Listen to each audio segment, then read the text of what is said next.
And we are recording specifically to talk about Bobert in the bikini on Friday, November 8th, 2024, 2:13 p.m. Eastern Time. Adolf Hitler has won yet again. So, mein Führer. And Yeah, but but I the can talk. Democratic Party is Hitler. They yeah, they lost. don't Hold on. take Mein don't They actually Führer? got aborted. mein Führer, I Can can talk. walk. Mein Yes, Führer, exactly. I can walk. Mein Schaft gab. Yeah, so for everybody listening, Kunstler, Collum, Luongo, go to the description, their podcast, their Twitters, all that stuff. Gold Goes Guns, Clutchfuck Nation. All those links are in the description. Please go follow their podcast. Please go follow their Twitters. Um, is he gonna go in and is he gonna finally be the person they think he is? Do you think he's gonna actually finally go in this Oh, time? they're starting to already generate a serious, as they say, resistance.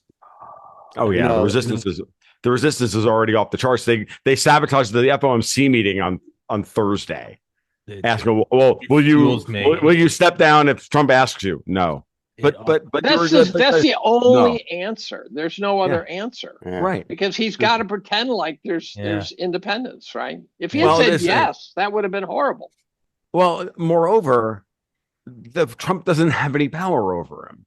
right? Like Yeah. you can't get rid of the Fed chair after he's been confirmed by the Senate. The president nominates and the Senate confirms. Right. That's Exactly. it. You can ask him to resign, and he Yeah. can comply, but it He doesn't have to. wouldn't because that would be exactly the moment where the Fed would have to say, no, we can't do this. Yeah. Well, And that is exactly why that is the beginning of the resistance, because that is, as I've been saying for 3 years, the crux of all of this shit. This is all about the Fed and the monetary independence of the United States. And now we have political independence on top of the monetary independence. And so who is out there dutifully pushing that narrative? Nick Timmerhouse from the Wall Street Journal and some chick that they let in from the bar. mm, I'm serious, dudes. This was a plant. It was a setup. So it was one of two things. It was either a setup for Powell to answer the question directly to let everybody know, oh, by the way, we don't work for you anymore, or it was a setup for them to create the Overton, to shift the Overton window towards this and have all the libertarians freak out, and with the Ron Paul and with the Ron Paul Elon Musk thing, and have everybody weigh in on this, because that's been the story. And I've been screaming about this for 2 years, how every time there's any kind of movement in the right direction, they immediately start the process of dunking on the Fed. Every friggin' Fed meeting about having to cut, or how the bond market's been moved, or I've been screaming about this. And you had your Thursday afternoon special.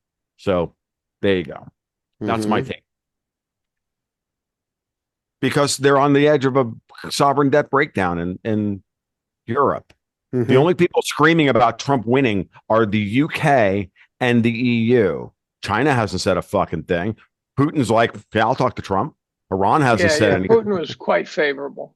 Yeah. Like, and the peace dividend has already started. Putin and the Iranians had the Houthis back off in the Red Sea, and Syrskyi out of Ukraine is pulling the troops out of Kursk, And out of Hamas, Russian territory. Hamas said Like, we're gonna end. it's already starting, and the only people fucking freaking out are those goddamn motherfucking European sons of bitches Well, it shouldn't that be want to put us in surprised. pods. It's like It, not hard. it shouldn't be surprised that the people that fuck children aren't exactly of a strong moral compass. And also, I mean, China has said something, and they said we look forward to peaceful coexistence.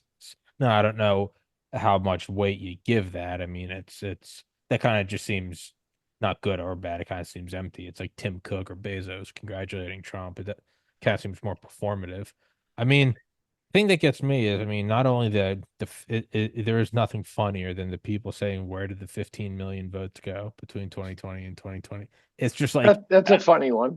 you're so close. Like, I don't get it. The Secret Service is meant to protect people, but that guy got on a roof, and it's like, come on, Do you think the second assassination was even a real one? I don't. Right, I I don't. don't buy it. Not. I I don't buy wasn't it for a even. moment. But It that's what I was. mean. Is like, dude, that's not like this isn't like a pearl clutching, like, oh, this is gonna look bad. Like, they have to they have to burn every square millimeter of documents about everything around Butler and Ryan Ruth. Yeah. That's conspiracy to kill to kill a presidential candidate and an ex-president. Right. Like he's going to go into that. That's legitimate. It's going to be very hard for anyone to kind of shun away from that and be like, well, he's overreacting. They shot him in the face in front of his family. Yeah. Like he has I think he has the mandate. When you say shun away with, what do you mean that people are?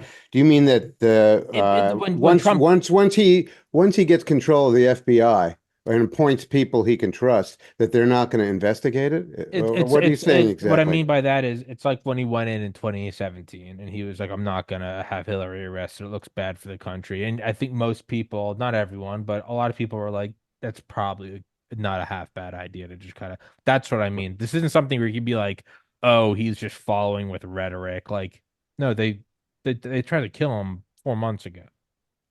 Like, no one's going to be able to say, oh, Trump's going in and getting vengeance. Like, no one with two brain cells can look at that and say that was. It's not like this kid took a shot from 4 miles away and it caught the wind. This was Right. beyond a shadow of a doubt allowed. There's Well, no. geez, Tom, there are like 40 other things that they're going to be investigating pretty hard. Amongst others, yeah. Yeah, I mean, this is just one bit of fuckery among many others, and I don't see it as being as that special. Yeah, that's a good point. It's almost not special. Did you see those 10 points you released yesterday, Trump? Yeah. Yes, I did. Yeah, I did. I saw a severe. claim though. I saw a claim those were from a year ago. Is that not true? I've heard that claim. I've also heard no one that has seen that before yesterday. Okay, Right. so I don't know that could anyone. be I sure someone haven't. throwing bullshit. Yeah. I mean, those are kind of, that's not even dancing around it like a kind of. It doesn't even matter when he said it. He said it, That's a fair unless point. it's He said it. unless it's AI. Yeah. Which, by the way, those Biden AIs are phenomenal. Yeah. Yes. They really, where he sits there and he calls himself a retard, things like that. I mean, I didn't Dude, see that. actually, my favorite of all of them was a fake phone call between Trump and Keir that Starmer. was unbelievable. Unbelievable. That So was good. truly unbelievable. I'm gonna Really invade your fucking country and make Britain great again. Well, you were not Fart. even in my top 10, Tim, to be honest. Did you see the SNL skit where they brought out I at first didn't know who it was. They brought out a waltz lookalike as part of a skit. And I didn't notice it. And then I realized that's Tim Kaine. And they shoved Kaine right next to Waltz. And I'm going, holy shit. He is as good a Waltz imitation as you can get. Whoa. Does And he they want to did be a thing. waltz imitation? Does he want to be? Well, even it was an associated with SNL skit. And it was one of these game shows where the people are beyond stupid answering the questions. And they're giving him, his name is Tim, and they're going, Tim whatever, Tim Wood, Tim what, and it's Tim Kaine. And I'm going, holy shit. Where did I they guess think he of won that one? election against Kung Hao or Hao Kung or Kang. We too low. I like that guy. He was the Vietnamese candidate for Senate. It was a soldier. Oh, I remember that guy. He was good. a hot Yeah, shit. he was really good. But I think he lost the election by a little bit. Well, he might be back. Yeah. He might be back. Listen, I would be pleased if Tom Luongo could clarify a little bit about what he thinks the position of the Fed actually is now vis-a-vis the European central bank problem, because we talked around it, but I don't think listeners really got a grip on what the situation is. Sure. And I certainly didn't from your point of view. Sure, that's fine, Jim. I didn't want to open up and hog the microphone for 15 or 20 minutes without like everybody going through the pleasantries, right? I mean, hog away. Yeah. So, I mean, with that, Britain needs their Tom lashing. It's been a month. It's been a month. It's been an hour. You should just see what I wrote on my yeah. Should see what I wrote this morning. Like, okay, so this whole thing with the my good friend Alex Craner, who I don't know, I think Tommy, have you had Alex on yet? Yeah, we all know who he is. Sure. Okay. Just to make sure that the audience knows, wrote a great post, and he and I have done multiple podcasts on this, detailing what the problem is with the Bank of England.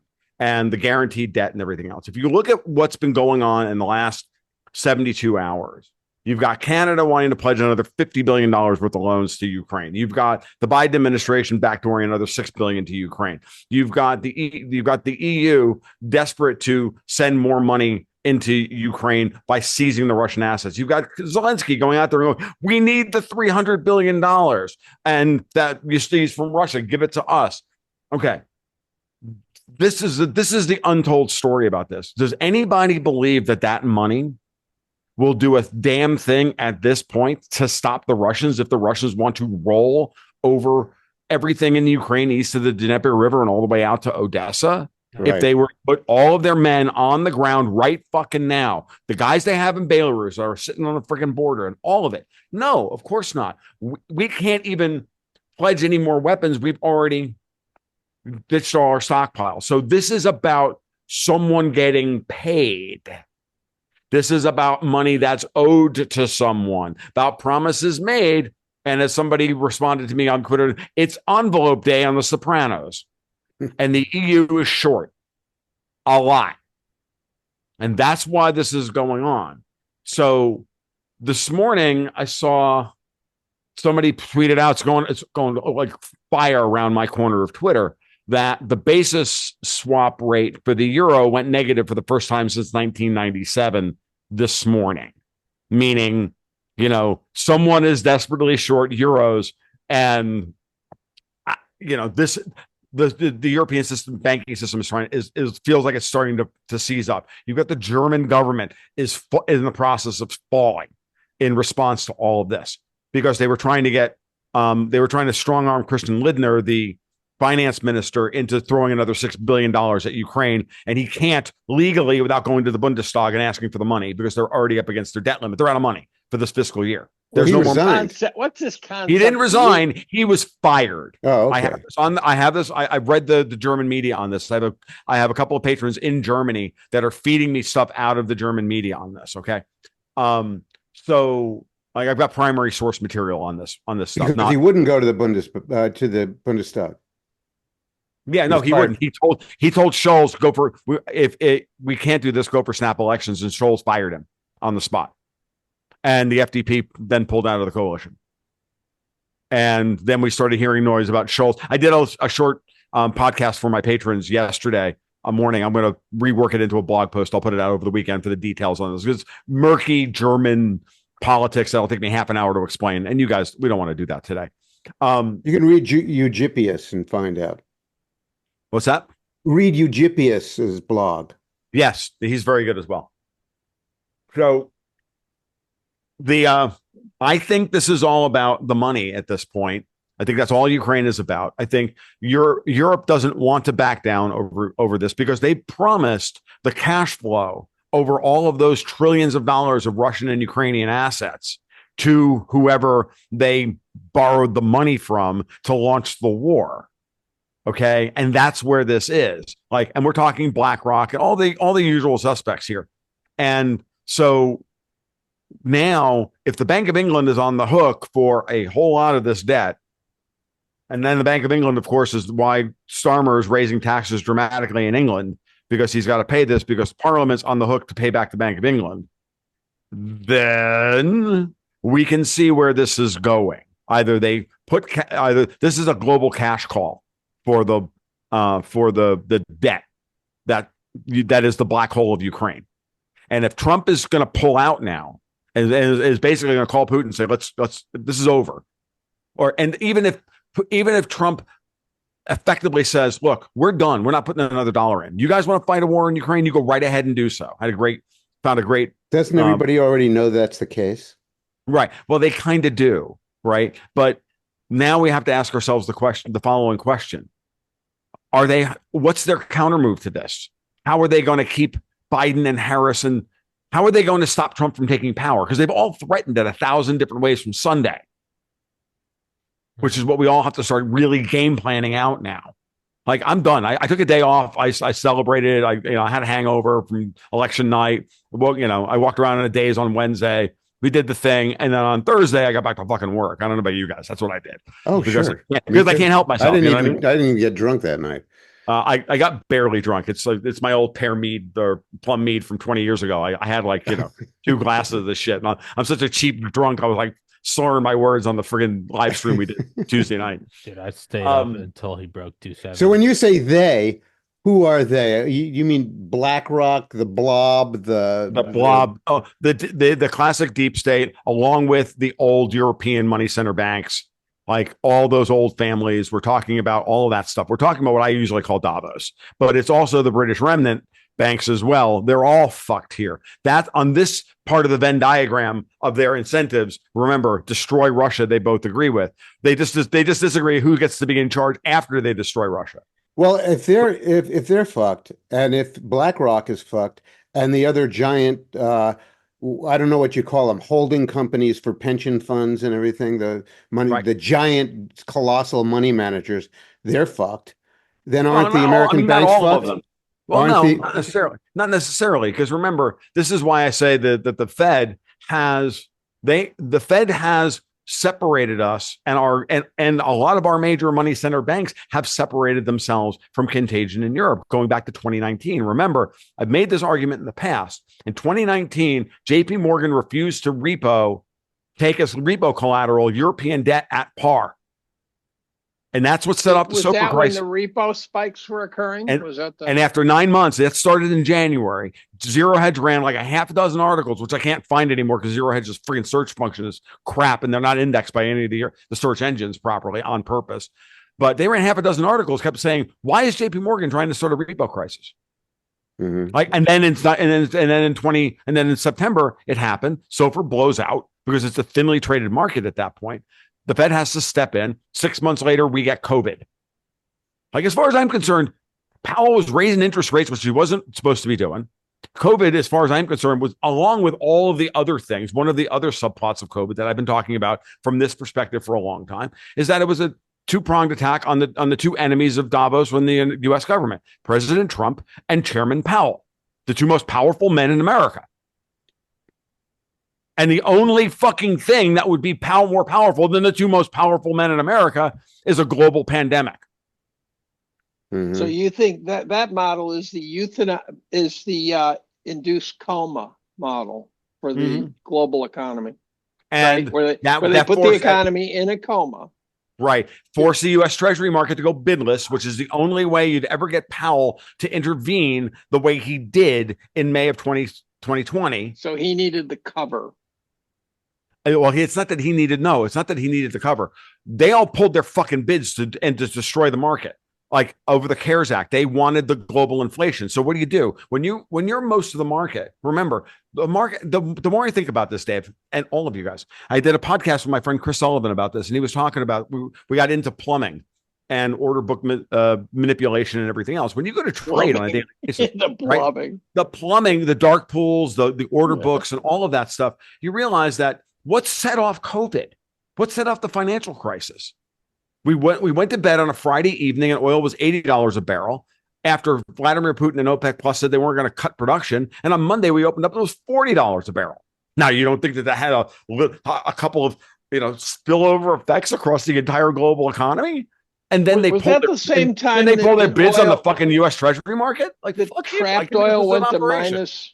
Was that the same time that the trapped oil went to? So that was oil went negative around June or July of that year. It was after the CARES Act, after the Treasury market went bidless. The Fed goes back to the zero bound. We get a new round of QE. Blah blah blah blah blah blah. And then after that, things quiet down until now. Did you know what was going on during the repo spike crisis? Because what I vividly remember is not.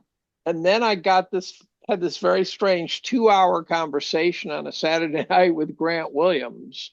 Mm-hmm. And we spent 2 hours talking about it.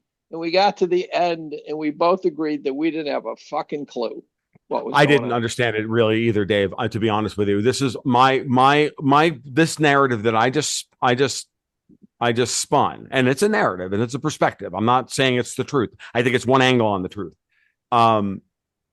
Is something that I came to after I figured out what I thought Powell was trying to do when he raised the reverse repo rate in June of 2021, started self-tightening. And then I start backfilling all the things that I remember about what I intersected with over those 2 previous years, and then sat down with guys from Wall Street that are friends of mine, and we talked about this stuff, and we all spitballed. And that's honestly how this happened. And it's not. So just to remind listeners, the overnight lending rate spiked up to something like 10% from a fractional Right. amount in a matter of hours, Mhm. and it freaked out the markets. Right. That And was in so, September of 2019. and we were all, and I'll be honest with you, I was, all the Fed style libertarians, we were all laughing behind the scenes, like, huh, like, It's so funny. that was a dumb idea. Like, I was as much of a moron as everybody else back then. Right. Yeah. And then I started down the rabbit hole on the 5 basis points, the draining of the overnight markets, how that affected the euro and all that stuff. So that whole summer of 2021, until I started getting texts from Wall Street veterans and asking me, well, what do you think about this and SOFR and LIBOR and this, that, and all the, I'm like, and then we start gestating the ideas. And I did that on my live streams at that point. I was still doing the live streams back then, and we were gestating them in real time. I have the live streams that are on YouTube and Odyssey, where I went through all that, explaining the beginnings of that SOFR versus LIBOR thesis. And I was like, oh, I'm convinced of this, but here's an idea, right? And then it just kept kind of snowballing. I said, well, if any of this is true, well, then this must be true, and that must be true, and that must be true. And then we just wait. And I said, look, if those are true, let's wait to see what happens. And then Just to get out of the weeds here, get out of the weeds, let's fast forward to where we are now in November of 2024. And the original question was, where does the Fed stand in your story about what's going on, this war between the European banking system and the U.S.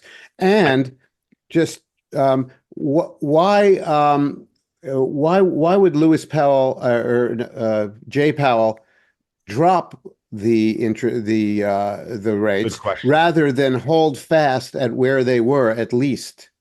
Okay, so let's put it this way. I just thought about this the other day, and it's a good question, Jim. It really, really is, because I just had a thought about this, like literally, I think last night. So Powell has to hold rates of 5.25%, putting massive holes in the bank's balance sheets, knowing full well it's going to degrade the value of commercial real estate around the country, and that everything else. The short answer is the Fed is still on board with making Trump look good. Okay, the Fed literally just helped get Trump elected. So now, in my argument, now, why would they cut rates? Why he waited until September? He waited until when everybody was screaming, "Dude, you really got to cut now! You got to cut now!" He's like, "No, we have to hold one more. We have to hold one more meeting, and then we'll cut by 50." And so the banks took a punch in the mouth for a year and a half, right? And now he's paying them back for their patience by loosening up credit markets, which is necessary. You loosen up credit markets now. You make it easier for them to deal with to allow, and that's what's going on. And I think that it might make it easier for the banks. He needs to cut a little bit here. As long as he can still do QT in the background, which he's doing, the balance sheet's still falling by $65 billion a month. It's back down to pre-COVID levels, by the way. The Fed's balance sheet. And how's he doing that? By just not rolling over paper? Yeah. Mm-hmm. Yeah. So far, he's not actively selling, as far as we can tell. That he's still just allowing everything to roll off the balance sheet and not reinvest. Mm-hmm. But it's happening, and we're back down to $7.2 trillion opposed to $9 trillion or whatever the hell it is. And I just don't see how lowering the Fed funds rate helps with the inflation problem. It's not. It's going to reignite an inflation problem. Powell's as much in a rock and a hard place position as everybody else is. But so it's a seesaw between helping the banks and inflating the dollar. You're going to go. It's going to go back and forth. But I think what we're trying to do, I was thinking about this today as I was writing an article that I had due for Newsmax this morning, is that we need to get out of the shift. We need to get a shift away from commodity cost push inflation to demand pull inflation. And if you can get Trump comes into power and actually cuts the budget, healthy economy, right? Which is a healthy economy, right? And you get that by cutting taxes, cutting spending drastically. Okay, yes, you're going to put up some tariffs. You're going to play that game, and by doing that, you're inviting capital to come in from overseas, which we're already seeing. The Dow was up fucking 1,300 points the other day. It's going to close today over 44 grand. Okay, Mm. the DAX, and So by the way, where do you the German where DAX do you was off 1% today, and where do you Fed was where do you cut expenses without throwing people out of work and as a consequence cutting GDP. hurting the economy? They're going to throw a lot of people out of work. I think they're going to throw a lot of federal workers out of work. That's right. Okay. And the question Yeah. though is, which is good in the long run, but short run, it's a shot to the breadbasket. Yeah, and You it's also start- politically dangerous because they're going to be political activists. Wait. Right. So what's the answer? You cut the overseas money. I've been saying this for 6 months.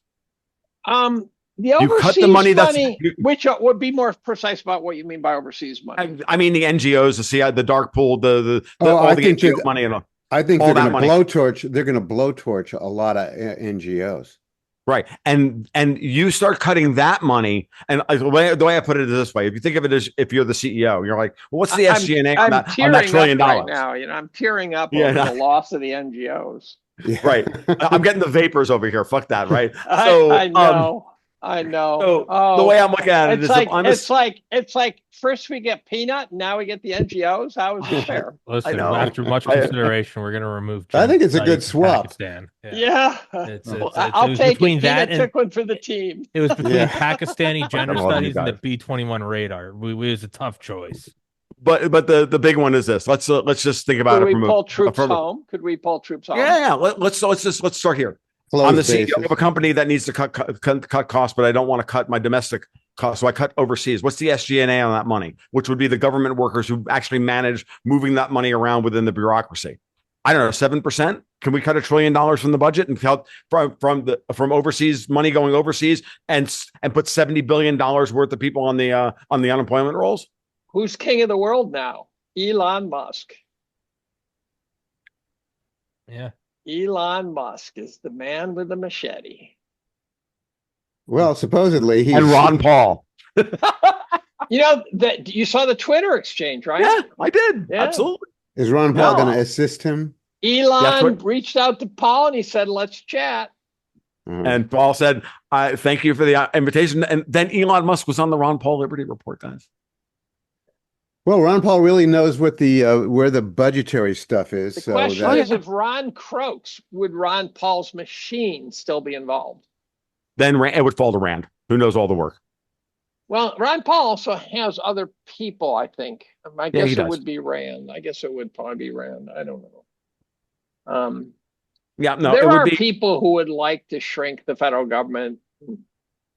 Not that many, but there are some. Where do I think the Bezos federal and- government Yeah, has to. we don't have to. We don't. And I've just said this before, guys. We don't have to do this all at once. Yeah. We just have to signal to the globe that we're ready to get our house in order. Yeah, We're we ready can to do it clean over the up- next couple of weeks. Yeah. Where did Bezos and Zuckerberg No, come into I'm this? like, look, I'm doing the libertarian Hippocratic oath thing here. I'm trying to do this with as little harm as possible. Well, at least to the Yeah. American economy. Fuck Europe. Fuck that, no. Like they tried to turn us all into fucking trannies and put us in pods. Fuck Yeah, no, those people. Put them against the wall. Fuck these people. But and I'm talking not about Europeans. I'm talking about the St. European Valentine's Day massacre here. Legitimately, the Why do you think Ursula von der Leyen is out there today sucking up to Trump, saying, "Oh, we'll buy your LNG as opposed to Russian LNG"? Like, yeah, you think? Fuck these people. Yeah, Fucking right. cunt. They'll do anything imaginable to stay alive just long enough they can stab him in the back again. We got to the C word. You're not British. If you're British, it's part of your dialect. I'm honorary Little Britain at this point. I think the That's little right. people of Little Britain love The me. term of endearment in Britain. It is. Bezos pulling that WAPO endorsement 2 weeks before, and Zuckerberg. That's just him covering his ass, You trying think to not so? get Does that? fucked. All right. Of course. Yeah. But it's also a notice to the CIA that you might not be in charge in 2 months because the WAPO is the CIA house organ. Jim, Yeah. this is Jim's theory, right? Jim thinks that the CIA is in big trouble. And I keep thinking, yeah, but they're the guys who whack people. I don't know. Yeah, well, And And- six yeah, but ways from it's Sunday one is the mi- phrase. it's the way I'm looking at it's Don Trump Leone is about to take office again, and this time he's actually got lieutenants to enforce his will as opposed to being the outsider. yeah. How do you suppose he stays safe? Like, Not go Eric- out. I think I got 2 words for you, Eric Eric Prince. Prince. Yeah, there you go. Yeah. Yeah. yeah. You know, I hadn't thought of that. That's an amazing thought. Because Eric Prince becoming a good guy never sat right with me. right? Here's a guy who is as deep state as you can possibly get, right? This is the guy. No, who he was just a kills. contractor. He's just a Good contractor. guy. I Please don't remove think those words from your so. line. Good, bad. I'm the guy with the gun. I don't think he Yeah, was no, just a no, there is contractor. no good and bad. There's the gun. Yeah, fuck off. But now all of a sudden he's pretending like he's a good guy, and I'm going, you were the guy who was being paid to slaughter people all over the I world, mean, so I'm not sure. definitionally, he's a mercenary. Yeah. Right. There's no Yes. good and bad. Yeah. But There he's is no good. pretending to. He's kind of pretending not to have been. I get this sense. I don't know.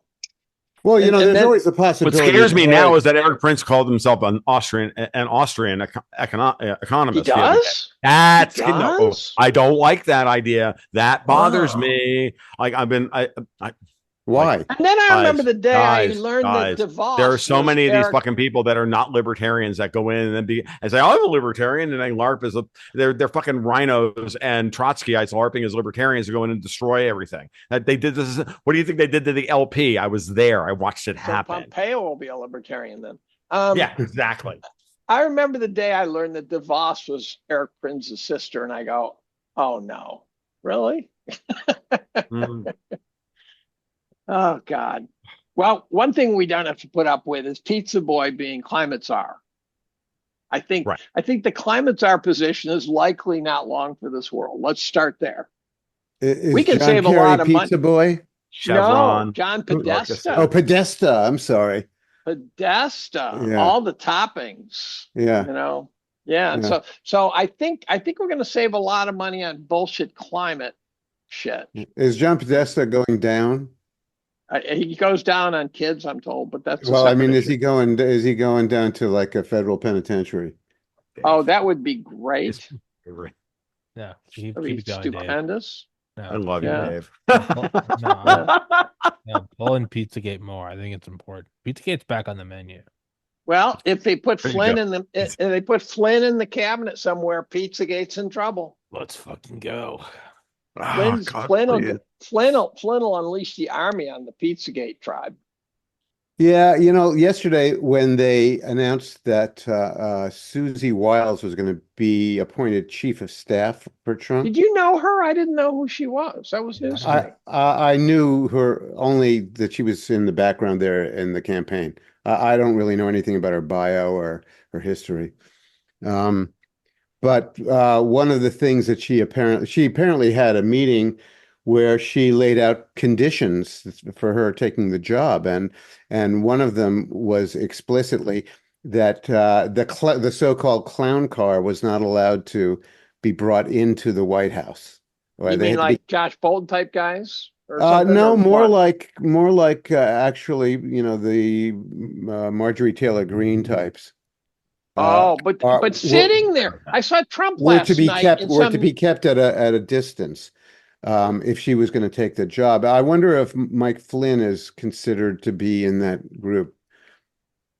Who's that guy? That young congressman Matt who Gaetz. took Matt Gaetz. So they showed a video of Trump sitting in a room with a bunch of his hitmen, like including Tulsi Gabbard and various people. Yeah. And it was like this, almost like a documentary where they're in there and Trump was telling the person sitting next to him what to tweet.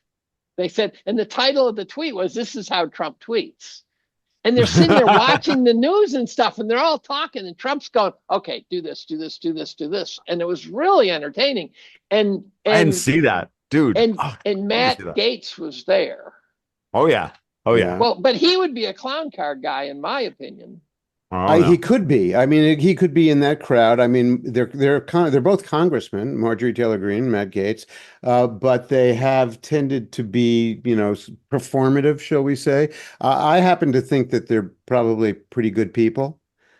But they. I'm Marjorie not, Taylor Greene I'm not, is I'm more- not sold on. I'm not sold on Green, but but Matt Gaetz he's fine. No. Don't underestimate Green. She ran a construction company before Yeah. she was a congressman. Yeah, I think they're I pretty know. solid, but they are performative, and they're probably lightning rods. I think the whole idea was to keep lightning rods out of the White House. That's Maybe. the clown car. Yeah. Anyway, Yeah, I don't know. I don't know any more. And here's about and, Susie and, Wells. and and I'll be honest with you. Well, the only thing I know of her honestly is what Robert Barnes said the other day, yesterday, and I salt Barnes the everything. lawyer. Barnes the Yes, lawyer. right. Okay. Robert Yeah. Barnes, the lawyer, Barnes and Fry, all that, and and I salt everything Robert says with it very liberally anymore. And he said that she's part of the the typical neocon crowd set, whatever. And I'm like, okay, that's all I I know. doubt he'd go that route again. Yeah, I doubt sincerely that do. doesn't make sense to me. That's see, I know, and it so many things He got so burned by the neocons. I think that he probably is vetting his inner circle very carefully. The good news is he doesn't have to use his family now Yeah. because he knows where the forks and spoons are. But and remember, he's also got Tulsi Gabbard, Kash Patel, and a whole bunch of other people advising him. Vivek, he's Yep. got Vivek, Elon, he's got all sorts so of people. I can't see him making the same mistakes that he made the last time. The one that puzzles me the he also most, And though, he seems is more mature. He seems much yeah. more mature to me. Yeah, he's grown a lot. and one last thing, Trump's also very loyal.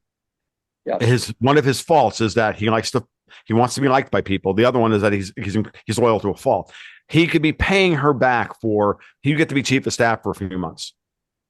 Fuck it up and you're gone. He went through how many chiefs of staff when he was in power the first time? Quite Who a was few. his first? Lewandowski or something? Lewandowski, was he the first? No, it was Rance Priebus. Yeah, it was Reince Priebus. That was the Came problem. out of the RNC. Yes.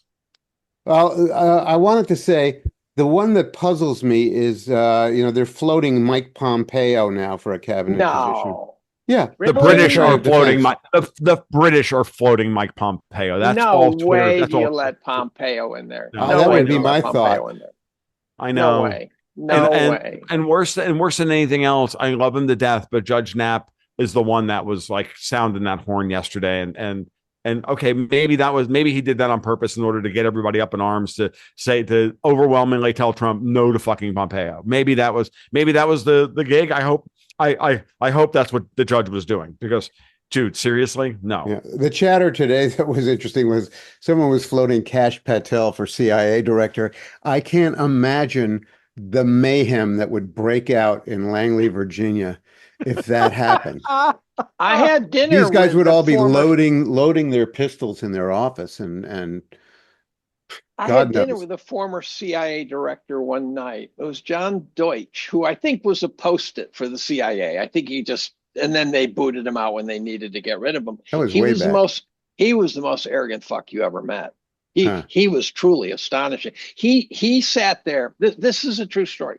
We were at this house off campus where the Cornell owns it. They cater food into. They bring the food into the house. And we get to dinner, and he said that, you're not gonna believe this. He says, I'm a vegetarian. And the waitress says, oh, no one told me. And he says, I'm telling you now. So there's this big scramble to say, well, let's get a Japanese food down here from up in College Town, right? Blah, blah, blah, blah, blah. And he turns to the people at the table and he says, some people don't understand power. And I'm sitting there and I'm thinking, some people don't understand what being a dick is. It's too bad you didn't have a fungo bat. You could I would love to have tape recorded. I would have loved to have tape recorded. Deutsch, the reason I was there, Deutsch was a chemist at MIT. Dang. But this was post CIA that we're having this dinner, because we invited him in for a meeting for something. But as an MIT chemist, some of us knew him. I didn't know him, but others did. Yeah. And then we had dinner, and he was fucked up. It's royally fucked up. Yeah. So a lot of my friends, Charlie Lieber, the Harvard guy who got China by the FBI, he knew a lot of my colleagues. The guy who got arrested by the FBI for swapping secrets with China out of Harvard. I don't remember anything about that. Yeah. So he was just blinded, but he didn't report monies flowing into his pocket and stuff from China. And the FBI, I think, made a case study of him. And I have colleagues who actually knew him well, and they said he was just blinded by ambition. He wasn't aspiring, and he just didn't. He had Asperger's or something. I don't know. So, anyway, these are just side stories. So, the most important post is Attorney General, I think, and Hmm. it's who do you stick in there? I got it. Ratcliffe I got or it. who? Jonathan Turley. Turley? Turley, I think Turley would be a good look, as they say, a good And optic, if but not I think there, he's a you bit put of a him in the, squish. you put him in the Supreme Court. I think Turley's a bit of a squish. I think I agree. given the situation, you need somebody with a little bit of an aggressive side to So him. you want a war cabinet I, attorney I general. want a Absolutely. war It's a attorney war. general. It It's is a a war. war. It is a You guys are war, tough. and we're still fighting lawfare. Lawfare is going to continue, and Yep. Well, that's why I thought you need Turley a would be good lawfare because I attorney think, general. I okay, mean, look, I I have nothing guess. against Jonathan Turley personally, but I'm with Jim on this one. I think he's very milquetoast. He's very wishy-washy. He writes for the Hill. He likes his position. He likes being the kind of regime dissident, Hmm. Right. you know, Right. and that's fine for 2028 or Supreme 2030. Court, he'd be great. By the way, his book is phenomenal. His new Yeah, book, you've said. The Indispensable Right. Okay, maybe I've been and trying to get maybe people to Supreme read it. Court get Turley out of the political swamp of having to retain his position within DC. Maybe maybe that's his public persona because he has to protect what he has, and he's made a choice, and that you give him a real choice, give him a real power, and he might actually surprise you. I'm okay with that. I'm happy to be surprised by that, but as of right now, I'm not getting the right feels off of that. Supreme Court, though, is a nice idea Hmm. with that. I told Jim this recently. Recently is an understatement. I had dinner with a lawyer, and he suggested something I'd never heard and it made sense. He said, "What if we went to a Supreme Court with 18-year terms, and they were spaced out so that every president got two, every term got two?" What do you think of that idea? I don't Not a think it's bad idea on the I don't think surface, on the it's not a on the bad surface idea. of it. I guess. Well, I'm, then I, it gets rid of the let's put a 40-year-old in so that she lasts for 50 fucking years, Yeah, it yeah, is a yeah, weird yeah, right? crapshoot. It is a yeah, weird crapshoot right now. yeah, But yeah, it also means that you can quit shitting a pickle because you look in 4 years, you get your guy in and he gets his two or she gets her two or whatever, right? yeah. And then I That and think seems then fair to me. it sounds it's pretty it. fair. Yeah. It's not I hadn't terrible. had anyone heard this story? Had anyone heard this? Nope. I hadn't heard this. No, I hadn't heard that proposition. Certainly, the Democrats would never do that because On they Twitter, like his being able name to is threatening the Supreme Court to get them to do what they want. His Right? lawyer on Yeah. Twitter's name is Todd Sawicki, in case anyone wants to take a peek. Todd Mhm. Sawicki. He was very he's I think he's at the Heritage Foundation, maybe conceivably. And Yeah. oh no, he's at George Mason University. Okay, is that George Mason, not Heritage? Okay, I like him already. Yeah. But It, He's at it, Heritage, George fuck off. Mason. it is too much of Heritage, a He's at fuck crap. off. George. I mix those two up for some reason. It's too much of a Wow, crapshoot right now. that's a big story. That's like me getting Hoover and Wilson. Like Yeah, making, Hoover and FDR. Yeah. no, Hoover and Wilson. I get those two mixed Yeah. up all the time. Hoover and Really? Really? That's Yeah, to me, strange. they're just both they're just both avatars of suck, and Oh. it's like Actually, I'm not as hostile about Hoover. I think no, I am Yeah, I'm less I agree yeah with I you. am I'm less I think less hostile to Hoover, Hoover. Hoover, if you look at his resume, I would argue he's the most qualified president ever, based on resume. Yeah. I think it's just a blind spot. They're both 6-letter names. They're both like only pictures in Oh, black. I know that Like, drill. you And know, once you reverse them, you can't unreverse them. can't They just get, start get, rolling. get rid of it. Yeah. They start cycling. Yep. They go back and Which forth. one? Which did I guess last time? You know, that sort Like of thing. Hey, Woodrow Hoover, and they both have Woodrow Wilson, Herbert Hoover. Like there's all the Calvin Coolidge, alliteration Ronald going on, Reagan. so Yeah. there's no easy hook there, you know. So Listen, And getting back to the cabinet here, I'm curious poor about. Jimmy keeps trying to bring it back to reality. I'm just trying to rope you guys in a little bit. I know, you're doing great. The Treasury Department, obviously a very important position, but not identical in its duties and powers to the Federal Reserve Chair. Right. So where does the Secretary of the Treasury stand in the current set of predicaments that we're in with money? Yeah, what power Well, do they have? What power do they have? Someone explain that first. Let's start there. they Because decide. Yellen's a post-it, right? Yellen's just a post-it. No, Yellen's a traitor who's actively manipulated the fucking yield curve and undermined fucking Powell at the Fed. That's been my turn.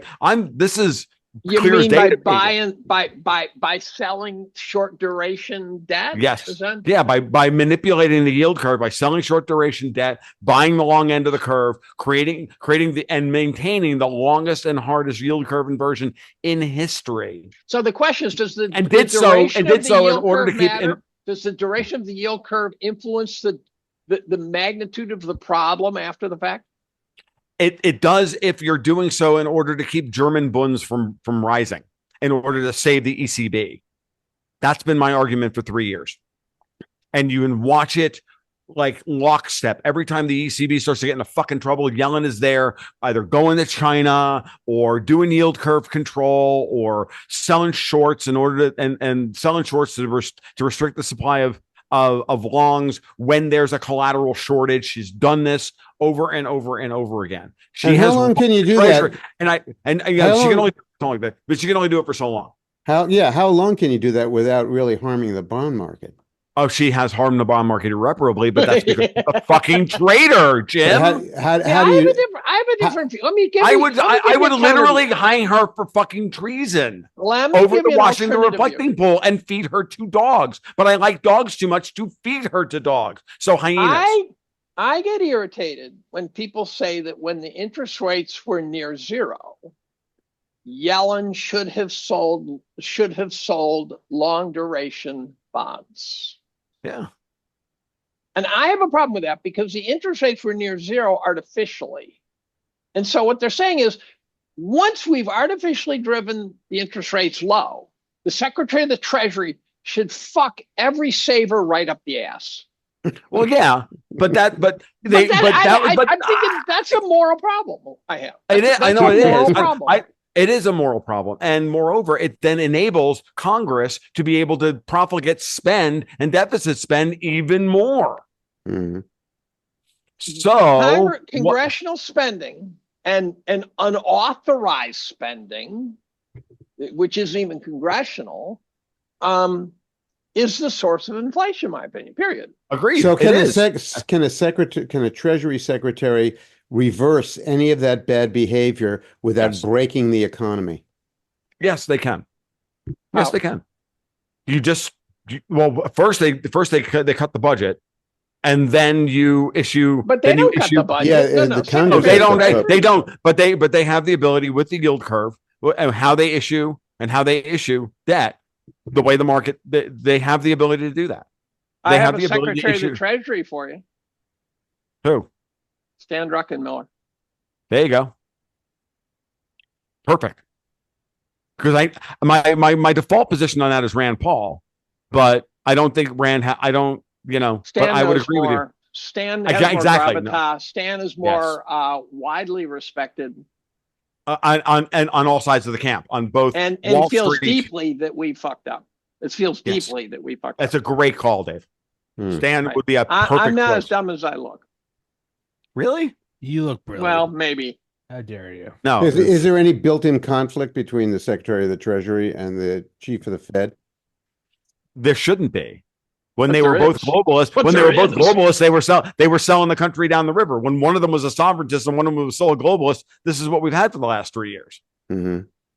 So let's get two sovereigntists on board running the Fed and the Treasury, and maybe, just maybe, we can actually implement all those things that everybody out there is saying is impossible. Okay, and what would that look like? What would the implementation look like?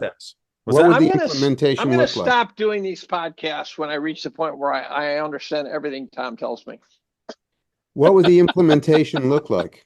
I mean, it'll look like a Treasury that's not going to undermine Fed policy. And it's going to look like a Congress that's not trying to undermine Fed policy. And what are they literally? Meaning that the Fed shouldn't have to. The Fed shouldn't have to be in the position that they're in. The Fed should actually be reacting to rational policy in Washington, and the Fed should be going, because that's what Powell's doing now. You guys are irrational. You're insane, and I'm 5.25. You want the Fed fiscal battle has flipped. In that years ago, when the Fed somehow outrageously believed inflation was never going to be a risk ever again, kept saying we need fiscal help. And now the Fed is saying we need you fiscally douched out guys to stop being douchebags, right? So it has flipped, correct? Yes, it has completely flipped. Powell has said, he said it on Wednesday or Thursday. He said again, he reiterated his talking point, which is the FOMC chair was never supposed to say this. He has said it at least 6 times in 2024. We are on an unsustainable fiscal path. So here's the catastrophe. Here's the catastrophe. Powell gets to the end of his term, and Trump appoints Brainerd. Right. This, please, Dave. I was really enjoying where I was in life.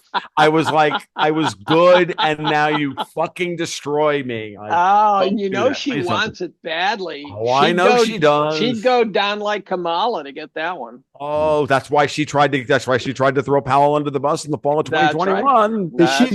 Is she the MMT boss? Yes. No. well, that's kinda. You're thinking Kelton, though. I think he's I'm thinking Stephanie Kelton. Stephanie Kelton. We might as well just slice our wrists and drink Kool-Aid and wait for the comment. If Trump does, if Trump says, "Hey, I like this Stephanie Kelton chick," I'll be like, you know what? It's time for us to secede, and you get to be president of the rump United States. You get to make America great again by watching the swamp destroy itself. What does Brainerd represent? Brainerd represents the Obama wing of the Democratic Party, which represents Stavros. And she wants serving at a level that's hard to imagine. It is. I mean, remember, this is the woman who was the compliance officer at the Federal Reserve, who leaked the trades that she signed off on as being okay. She leaked them to fucking Axios to start the insider trading scandal to try and get rid of Jerome Powell so that Biden could appoint her as Fed chair. And then threw Jerome Powell under the bus when she started getting attacked. Yes. Yes. Right. Well, it's not like she's the only choice out there. No, I'm just saying that's the nightmare scenario. Yeah. So so as opposed to Stephanie Kelton, we should be looking at replacing FOMC members with Judy Shelton. Oh, not in a million years. Maybe. No, I agree with you, but not in a million. No, Trump did it once, and it was Kamala Harris and John McCain high-fived on the Senate floor to block the fucking nomination. That's true. And John McCain's brain tumor did its job for the country. Gave it and only had. I regret to admit that it only had one life to live for it to give for its country. Kamala Harris was gone. I never liked McCain. Of course, you didn't like McCain because John McCain was a traitor. Weren't those pictures with him with the founders of ISIS? Do you remember those? So what? Judy Shelton. So Judy Shelton on the Federal Reserve Board to help Powell through the last 2 terms, the last 2 years of his term, to offset the Lisa Pages, the Sarah Bloom Raskins, and all these other.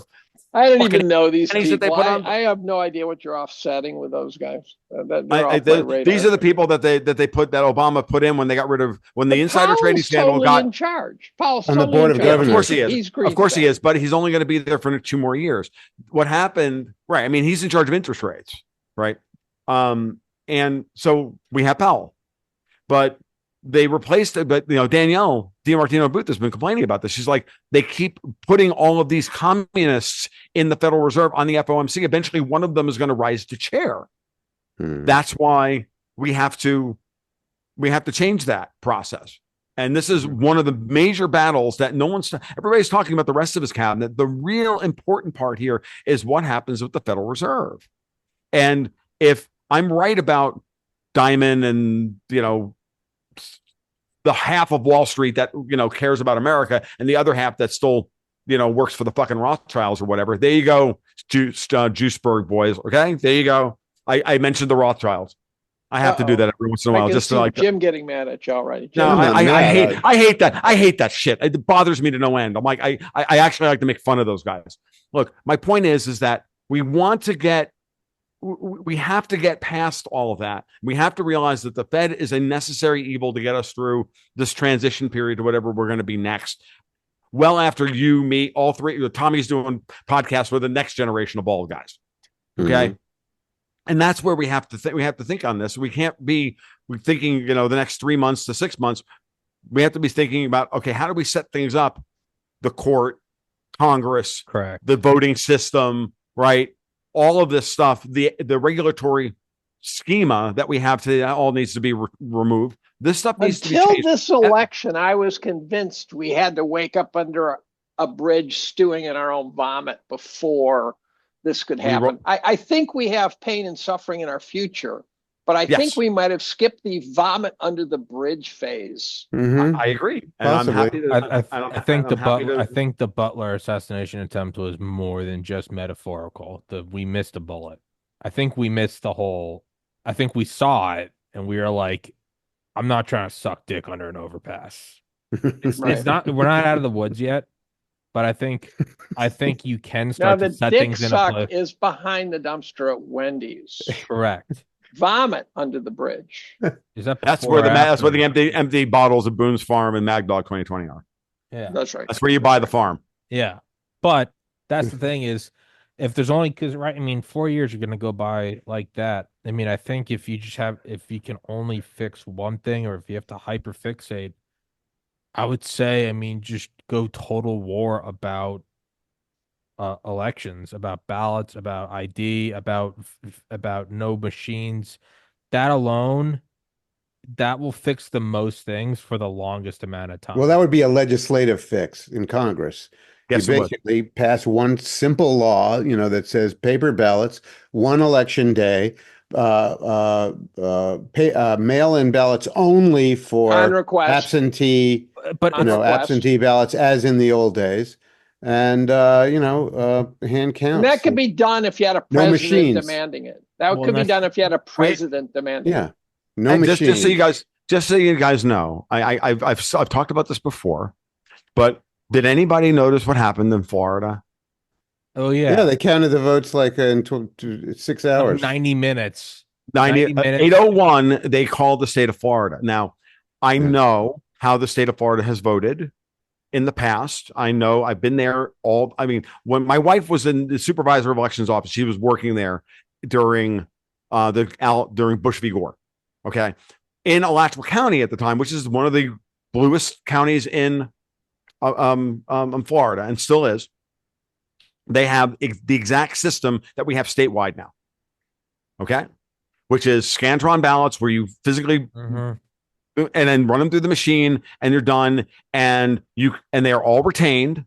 Even in the bluest of blue counties, when you do a hand count of Alachua County, it always matches the machine count, which is we've cleaned everything up in Florida to the point where this is a system that we know works. And notice what happened once we cleaned up the voter rolls and we don't have any Smartmatic machines, no Smartmatic machines. Right. No touch screens, none of the bullshit. And we have a governor who refused to allow the administration to zip code target and brought illegals into FEMA trailer parks out in Newberry outside of Gainesville, which they were planning on fucking doing, and then issuing them driver's licenses, issuing them a ballot behind the scenes, and then filling in their ballots for them and returning them.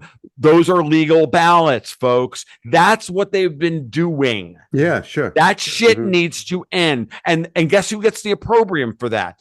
The fucking illegals. The illegals didn't vote. The DNC voted for them. Sure. But we still got to kick them out of the country. Yeah, no, they all. How do you do that? How do you do that?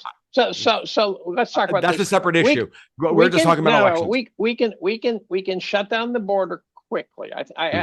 That's easy. That's the first 10% of the problem. How do you get people out? I think just by increments, and you're not going to get them all out, and you have to listen. You have to understand that from the beginning, but you do it by increments, and you start with the worst ones, the ones that tangle with law enforcement, and I would say you just copy and paste. So an arrest becomes a ticket. No, I would say you get arrested, you're illegal, you get a ticket. Yeah, you go somewhere. Yeah.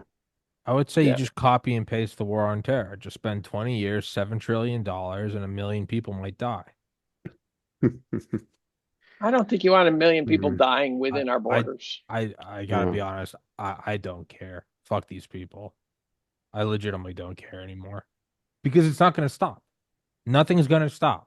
If the root is not pulled out and lit on fire in Mhm. 2038, we're going to be, yeah, all the votes came in the middle of the night. The shit's never going to stop. These people are demons from hell.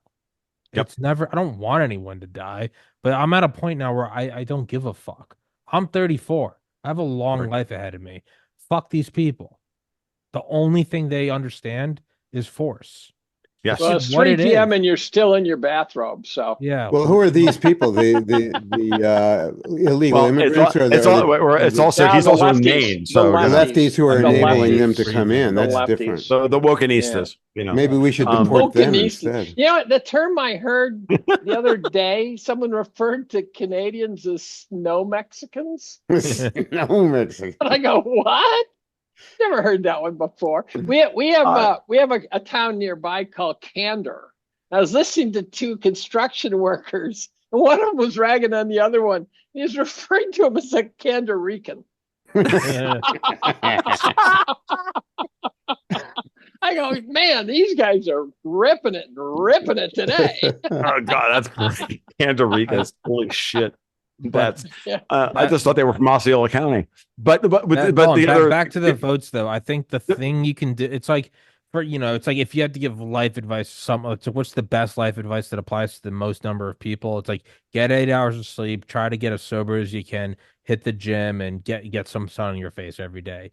In general, that's like the most good you can do for the most number of people. If you had to Yep. focus on one thing, it'd be free and fair elections. Everything else, relatively, I understand it's a broad brush, flows from that. Right. Everything from defense to fucking transitioning Yep. kids to the FBI rating, parent teacher conferences, it all flows from Yep. free and fair elections. And it will eventually be fucked.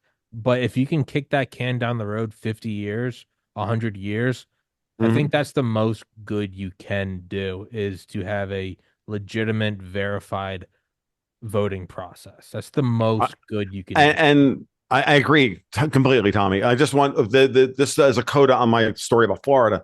Look at what happened after you cleaned up the voter rolls. Have a governor that refuses to refuses to allow them to play their fucking games. We get an actual number out of Florida that is shocking. Yes. Miami plus 11. Osceola County with all the Puerto Ricans. That's where the Puerto Ricans are in Florida. They're in Osceola County. They went 1.5 points for Trump. What The city Cuban, or town is that?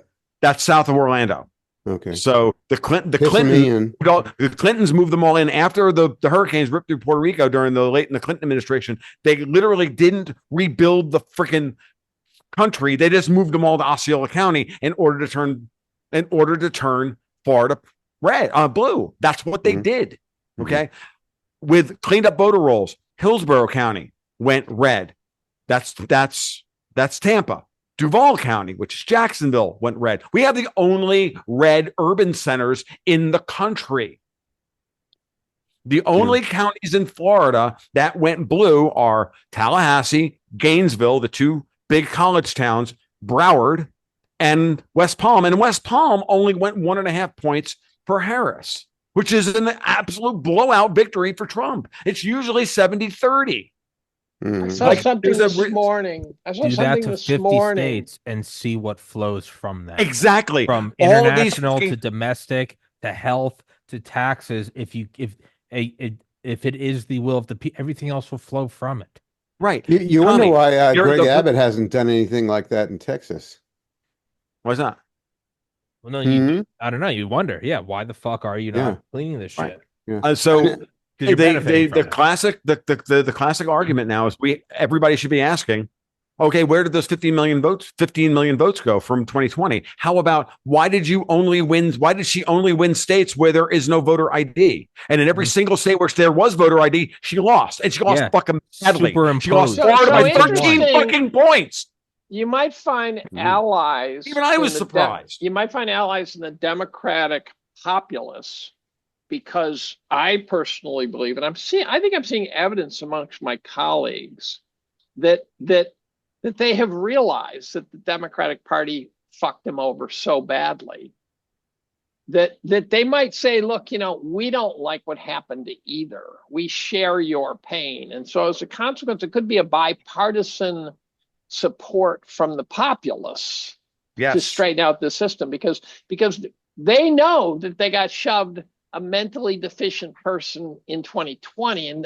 And although it won the election, we were saddled with a non-leader, and that's not good. And then in 2024, they tried to saddle us with a guy who's just completely out of his gourd, demented. And then they saddled us with a woman who's completely, content free. And so I think the Democrats might join arms with us and say, look, we would like a system that actually self-corrects better. Well, it depends how many sane Democrats are left. The trouble is there seems to be kind of uniform insanity in the Democratic Party that I don't know how they get their minds right. Well, I think, Jim, the big one here is a lot of people are asking that question right now about where did those 15 million votes go? And a lot of and one of the things that we should encourage them to do is that you should go through the process. If you think that Trump stole the election, you should go to the courts and you should, then you should show up at the Capitol to protest that stolen election on January 6th. You should do recounts. You should do all of it. Do forensic recounts. Yeah. I'm so on board for that. Do it. I'm on board for it. Let's do it. We welcome Go make your voice heard. In Arizona, the woman who went against Carrie Lake got something like 200,000 more Katie votes. Huff, the governor. Got something like 200, not for the governorship, though. Lake went for the senator. Yeah. Oh, no, that's a guy, right? Ruben Gallego. He got 200,000 more votes than Kamala did in Arizona. Wow.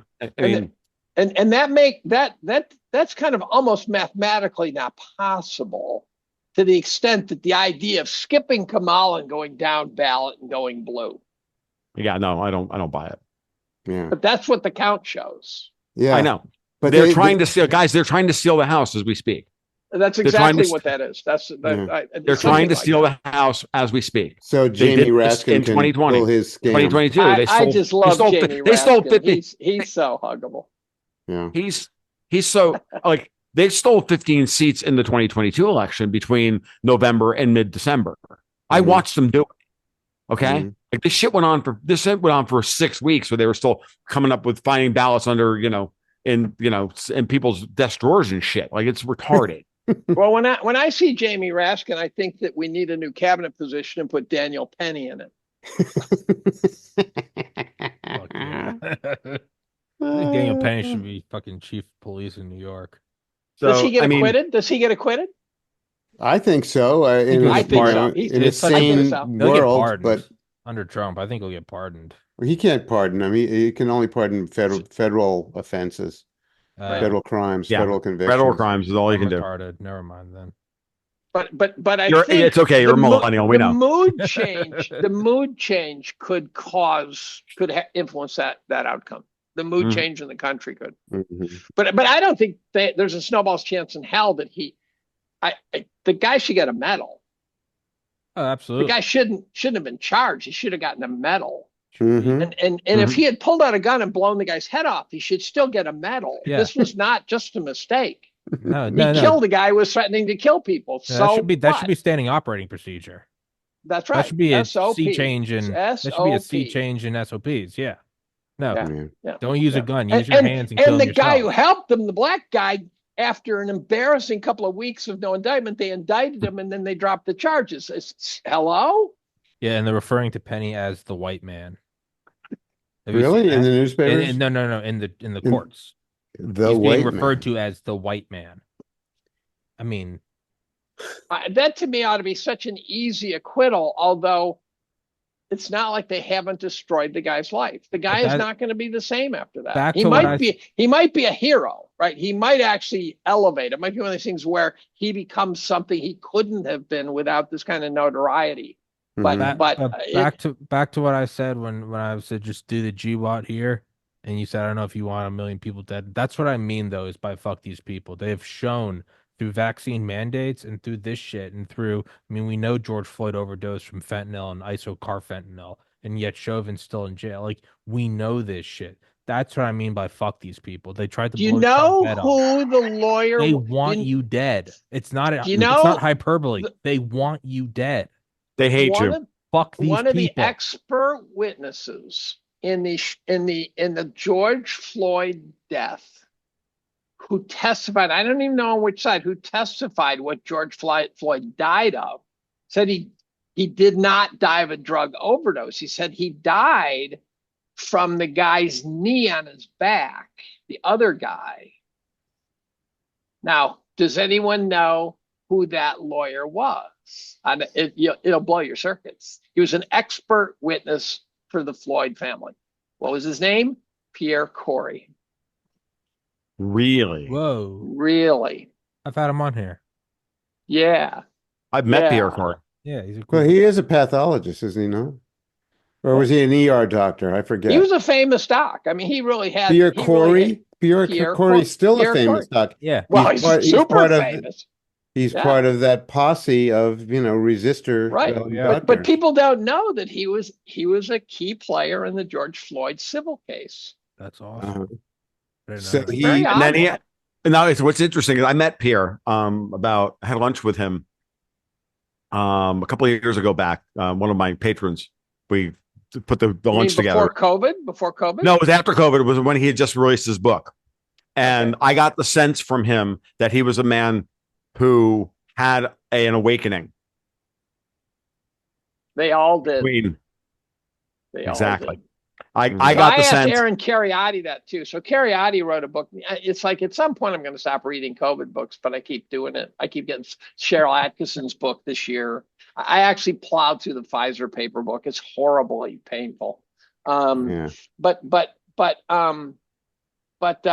Cariotti wrote a book and he went down every rabbit hole. So he's the guy who ran UC Irvine's vaccine program that said, wait a minute, something's wrong here, started pushing back and got fired. Right. Mhm. He wrote a book and he went down every rabbit hole. He didn't just say, look, here are the problems here. Boom, boom, boom. He was like, he would join this crowd comfortably. And I asked him, I said, did you have a penchant for going down rabbit holes or were you surprised by COVID? And he said, well, I knew the world had problems, but COVID hit me like a truck. Yeah. So he went down rabbit holes that he never would have believed he would go down. Yeah, no, it is. Yeah. Every one of those guys who fought the vaccine are now New World Order crazies now. Oh yeah, no. I mean, I think the best example is Dr. Malone. I first had him on here in July 2021, and he's like, let's just talk about like the phospholipid bilayer and the COVID. 3 years later, he's like, so the Fed was created in 1913 to I know. It's just the most Exactly right. beautiful That's it. arc. And the Rothschilds I know. did it, and the creature from Jekyll Island. Yeah, no. It's Oh my literally God, it's question. awesome. It's so amazing. It is amazing. It's like the old joke. What's the difference between a minarchist and an anarchist? About 2 years. Oh, yeah, no. Well, it that's a is. conspiracy theory. 6 months. Yeah, it's the same thing in conspiracy theory. But in the libertarian circles, it's you so start thing out like COVID did for us is it woke a bunch a big percentage of the population to the idea that credentialed experts can lie to you in a profound way. I think the globalists overplayed their hand on COVID.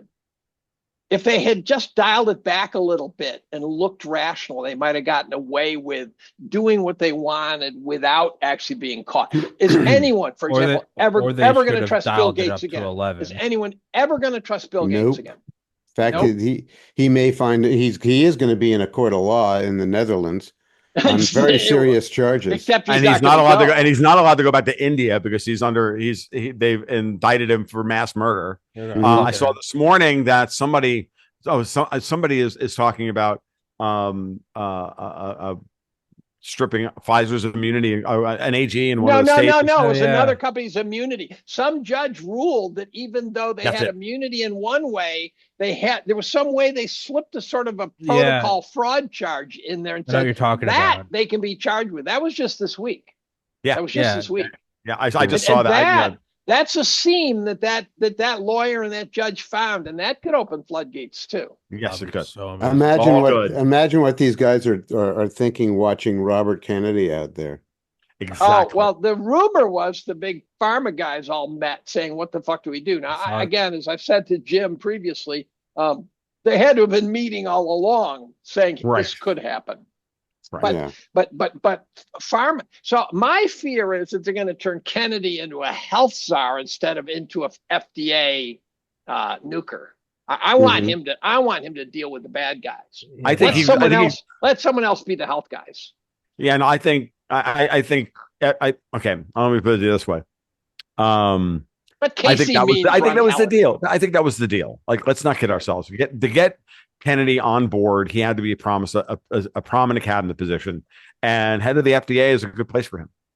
Right, and I want him to view that as a job of cleaning out the rascals, not just making us healthy as a country. No. Fuck the exercise. In the same way, if we go back to, if we go into, what do we do in terms of, other parts of the cabinet or whatever, I am still, as a start, I love, for the first 2 years, I love Tulsi Gabbard at Veterans Affairs. I think that's where she needs to go. That's an interesting idea. Because they're being mistreated so badly? No, just in general, that someone needs to go in with conscientiousness and depth. Defense Secretary. Who do you want? Defense Secretary. I don't have a good answer for Defense Secretary at this point. Buddy Douglas McGregor. Well, yeah, obviously that he's one, and there's a few others as well, but I'm not sure. Give me another. The guy who was Defense Secretary in the last few months of Trump's first administration. Stephen Miller. Stephen Miller. I don't know. He was the acting. He wasn't too bad. But this is literally for Gabbard to get her feet wet and learn how and do what needs to be done. How to run an agency. Right, how to run an agency. It's nothing more than that. It's not a demotion. It's a stepping stone. And then the second half of the administration, a resume boost. And then DeSantis comes in as fucking attorney general after he's done in Florida. Mm-hmm. That's what you want. DeSantis might tread water, hoping to get the nomination. Is he term limited? Yes, he's term limited. He's done in 26. I think DeSantis's problem is that he's kind of the Michael Dukakis of the Republican Party. There's something that doesn't quite work. Well, it didn't work in his campaign, but he seems to be running his state very He's well. An amazing fucking. I don't doubt it, but there's something Let me put it this way: what Obama had in spades. Oh, that's a terrible phrase. What Obama had. I didn't intend to do that. We have a diner. I haven't heard that in a coon's age. No, I agree with you. DeSantis is a terrible campaigner. He's an awful campaigner. We have a local diner, and the guy will not let people talk about politics. And then by mistake, the day after the election, his special, just by chance, were Sloppy Joes. And some activist got mad, took a photo, and was trying to get people to boycott his diner. Oh, God, it's awful. So funny. Sloppy Joes. God, that's fucking hilarious. Oh my God. No, anyway, DeSantis is a terrible campaigner. I mean, remember, he almost lost to the freaking crackhead Andrew Gillum. I mean, he only beat him the first time by a fucking the gay crackhead, the Soros backed gay crackhead. You're selling him. Did anybody know that Gillum was a degenerate? Not until after the election. Oh, come on, Jim. We're all degenerates with the Y chromosome. No, I'm not a degenerate. Yes, you are. Yes, you are. Jim is an upstanding No, I'm not. man. He's always leaving our podcast to choke the Go chickens. fuck his Yes, chickens. you are. No, that is my qualm with raping chickens, but. So, now all those after Peanut, now all those squirrel jokes you made about Jim. Dude, yeah. I mean, are we? It's back to. Sorry, Jim. I love you. Just had to throw it out there. Hold on to the squirrel thing. It is back to 2016 levels of meme magic. No, but I mean, no, this is what I've been saying. The meme magic won the election. Across the stage as the lyrics to the song was "We're gonna make you lose control." As it like you're losing, Kamo's losing control as a fucking squirrel runs across. I mean, at a certain point, you start going like, "Holy shit!" Exactly. It is chaos magic. You got to check out my Twitter feed at some point. I posted. It is chaos magic. You should have Grant Morrison on your fucking podcast. No, it's back to the 2016 Keck shit. Someone did a live interview of Michael Cohen and then memed him and was putting hats and shit on him. And he's going, stop that. And he keeps putting his hand in front of the screen and getting madder. And then they put this funny pilgrim hat on him. And then they put glasses on him. And they put a chicken carcass over his face. They did it in real time. That's and awesome. I would have hung up fast, but he stayed in there. And it just keeps going. He's going, stop that. Stop that. That was phenomenal. There is the level of meme magic that I don't think was present in 2020. Because in 2016, I've been arguing since the election. The memers won the election potentially. No. Yeah, I heard you, Dave. And you're right. Again. It is the chaos meme magic. It really is. No, but we were the Republican Party hit so many lows. This is the way I like to phrase it. The Republican Party hit so many lows along the way. Where you really could have just given up, where Trump's indicted and convicted, and all this stuff, and you just say, look, we're fucked, we're totally. And the memers just kept blocking and tackling, and every day you'd open up your Twitter feed and you see something depressing, and then you see cat turd fuck someone completely. Yeah. And it was so important. It was very important. No, it is morale. It helped. It maintained morale. Now, morale. This morning, and you put billions into morale. Good. How about these 4B chicks that are all now going around and saying we're going to cut up our hair and we're going to deny men sex and we're going to do the same? And I'm like, aside from that, I'm like, so this morning I'm like, we're not going to be your whores. We're not going to have your abortions. Your terms are acceptable. Have you seen your terms are acceptable? Like that's it. Like, you know what I mean? Have you seen the liberals saying the chicks saying we're giving up sex? Yeah, that's what I'm talking about. We're giving up. Yeah. And then welcome to the right way. People are saying, "Well, welcome to the pro-life movement." No, exactly. Welcome to the.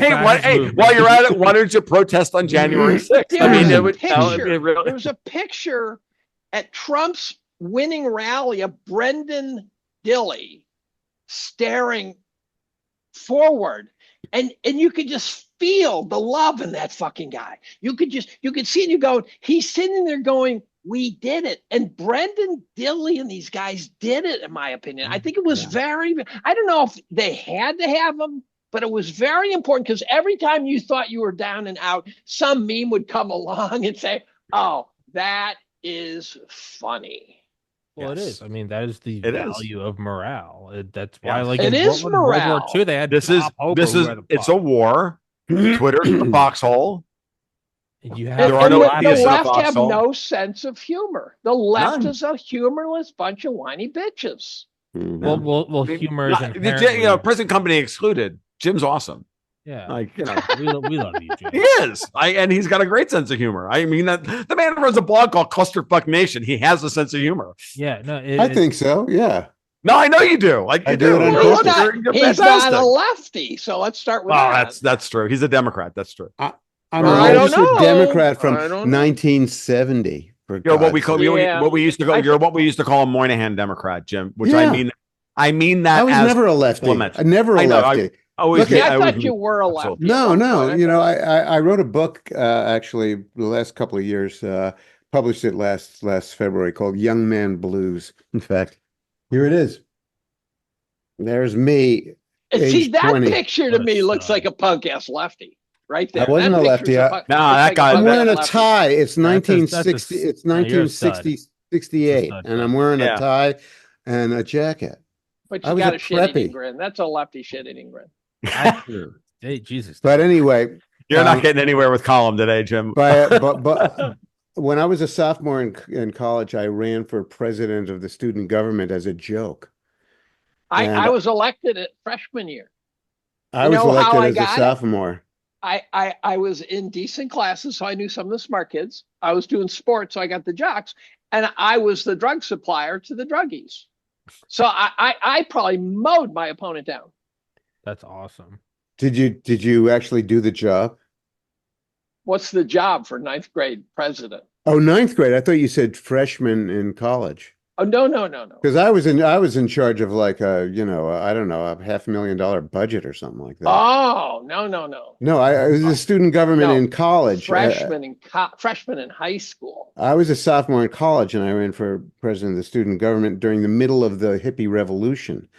And one of the things that happened was first of all, I got elected on my own. The rest of my slate was defeated. And I had to contend with all these student radicals who had just kind of formed What year? into Give me a year. Give me a year. 1968 and 9. That's the year I Oh, was born.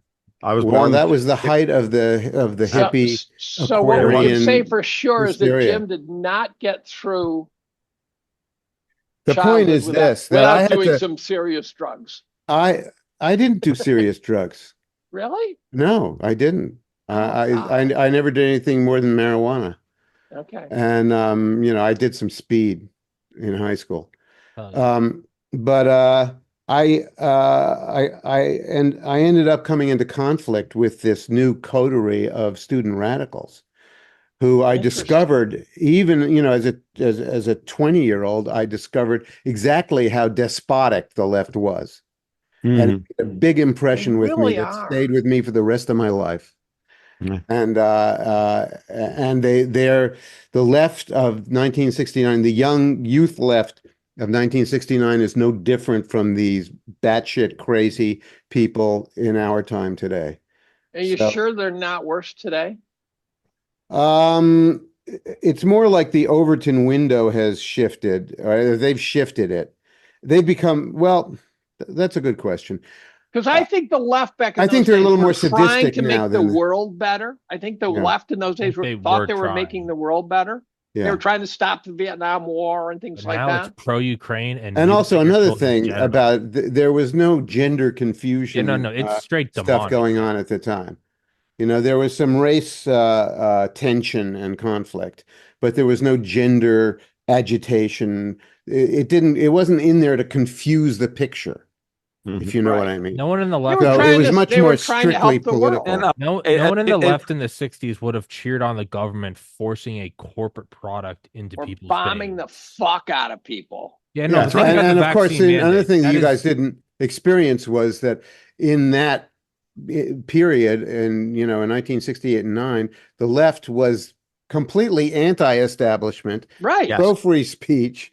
Right. yes, don't trust anyone over They didn't 30. do anything to support Turn the on, tune federal in, drop government. out.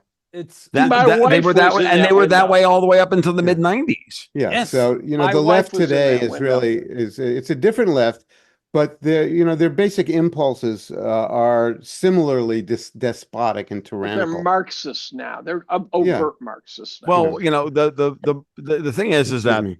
and this is the important point. Like the conservatives of old were Trotskyites, going back to Buckley. They were all communists from the right. And The that's where William Bill F. Kristol, that's where Buckleyites? Mr. Copperphagia, Bill Kristol, and all the rest of them come from. Like they're all Trotskyites. They're Speaking permanent of revolution. douchebags, right? Yeah, Speaking of exactly. Speaking of douchebags, right? douchebags. So you're talking about people who don't care about anything else other than winning. And Mhm. their idea of winning is they will do anything, they will ally themselves with whatever they think is going to get them the most traction, and they will move like cockroaches out of one light and into the darkness and to take over another area. They did this to the Libertarian Party in 2004. They did it to the Republican Party previously, and now as the Republican Party has immunized itself effectively by all the libertarians, the rational libertarians. I'm not talking about the law libertarians who are screaming about being libertine today and running fucking Chase Oliver. I'm talking about real libertarians. They're all moved into the Republican Party under Trump, thanks to Ron Paul and thanks to everything. That's where we found our home. So what did the Bill Kristolites do? When Ron Paul was running in 2008 and he started to get traction, I literally said, I think I emailed Lou Rockwell, but behind the scenes, I said, you wait. In 3 days, Bill Kristol and Hillary Clinton are going to be on MSNBC together or CNN denouncing Ron Paul. And 3 days fucking later, it was that. This is 2008. They froze his ass. Fox News would not mention his name. No. So Lou Rockwell, speaking of which, it was via Lou Rockwell that I got a quote supporting Ron Paul on his homepage of his presidential candidacy. The homepage, boom, Yep. column. Hmm. And oh yeah, it was great. I screen grabbed that sucker, make sure I didn't lose that one. I mean, Lou has graciously published every freaking article I've written in the last 7 years. Is he still active? I haven't noticed. He is still active. I met Lou recently when I was over at the Mises Institute, and I gave my keynote. I gave my keynote address, and well, A lot of the brass were there were not very happy with what I had to say. Really? Let's just put it that way. Nope. Huh. They publish me a lot. I don't know if they still do.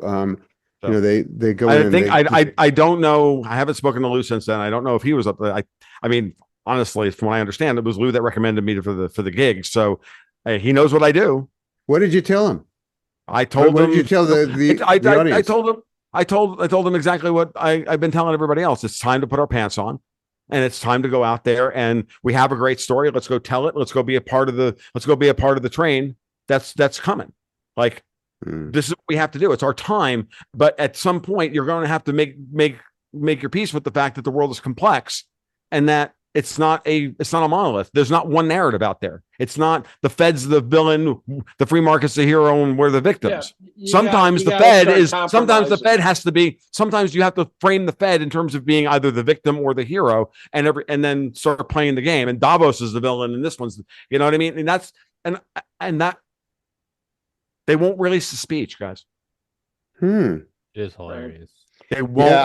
Yeah, I gave a talk to the Canadian branch of the what is that old 1970s climate population Sierra Club. Club of Rome. Club of Rome. I gave a Zoom speech or presentation. It was actually a PowerPoint talk to the Club of Rome of Canada, and they were so appalled by it that they wanted to scrub it from their website, and the guy who invited me was so embarrassed that he forced them not to. But they did fuck with it for a while and not put it up. I gave a talk. I flew to New York to speak to Real Vision TV, and then they locked it out. And wow. I couldn't figure out why. The only thing I could think of was when I was getting canceled, and so I was a homophobic, neo-Nazi, pedophile, bad guy, and I'm going, God damn, you've been talking to my wife again, haven't you? And I thought maybe the producer said we don't need this kind of bad press. And so one time I reached out to Grant. I said, I don't think Grant was strongly tied with Real Vision at this point. But I said, but they locked out my talk. He goes, what do you mean? I said, I flew to New York and I did an hour interview, and then they didn't publish it. He goes, really? And so then it turns out, and then they publish it as the lost episode. How much later? About 9 months. Sure. Right. Yeah. They published a 7-minute promo, and the comment section said, that's it. The commenters were going, that's it? 7 fucking minutes? Are you kidding me? Right. And, I wouldn't give a shit except for the fact that I flew to goddamn New York to do this interview. Right. That's a lot. That's a pain in the ass. In the flying lunchbox from your little bumfuck airport. Made by Boeing. Yeah. What do you think? Took my life into my hands, people, to fly to New York of all fucking places. Do they fly real planes out of Ithaca? Ithaca actually had a fairly convenient airport until recently. So Ithaca, you could fly to about 4 or 5 hubs. And since it's a 7-minute drive from my office and a 4-minute drive from my house, I go, oh shit, my flight leaves in 45 minutes, I better go. Right? Yeah. Nice. Now, if you're in a big city, you don't do that. I guarantee you. Now, what happened is they did an expansion to make it a so-called international airport, which means I think we're planning on flying to Montreal. Yeah, one flight a week to one Montreal. Flight out. And then they cut all the flights, and now it's a ghost town. Oh, so they're down to like two flights a day. Wow. It's a real ghost town. And I'm going, I bet you that's happening all over the country. I bet all these little airports are getting scrunched. Interestingly enough, Gainesville used to be that way.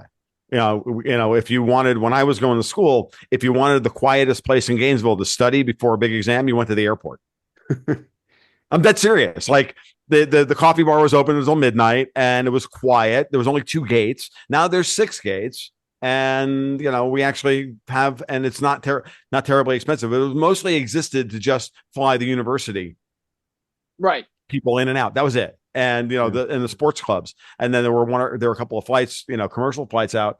And it was always twice as expensive to fly out of Gainesville as it was to fly anywhere else. Then at one point, pretty much up until about COVID, and you could fly out of Gainesville for the same price as you could fly out. They just take it to the hub, and you could fly same price flying out of there as Jacksonville or anywhere else. So for me, I'm 25 minutes north of the Gainesville airport, and parking's a breeze because it's one single parking lot. It's only $9 a day, as opposed to $9 an hour in fucking Orlando. Like, it's it's great. I'm 2 hours from three major airports, because and then 20 minutes from Gainesville. That's because Orlando's a major hub of the Freemasons. The Orlando airport is awful. It's just awful. I mean, the hub of the Freemasons. But no, it turns out that Disney World has got the pedo hunters we've talked about. Uh-huh. Disney is in their sights too. Walt Disney was a 33-degree Freemason, which means basically he fucked goats for a living. The 33rd degree Freemasons were fucked up dudes. These were the guys standing around in hoods sacrificing goats. Yeah. Dave has such a way with words. Just takes my breath. I don't know. I have a hard time believing as a former goat farmer, I'm horrified by this. I know. You don't. I know. You don't. What do you, in terms of the memes truly just being top tier, what do you think about Robert J. O'Neill, the guy that killed Bin Laden, saying that he's going to take Harry Sisson and those little Biden twinks as his concubines? Did you guys see this?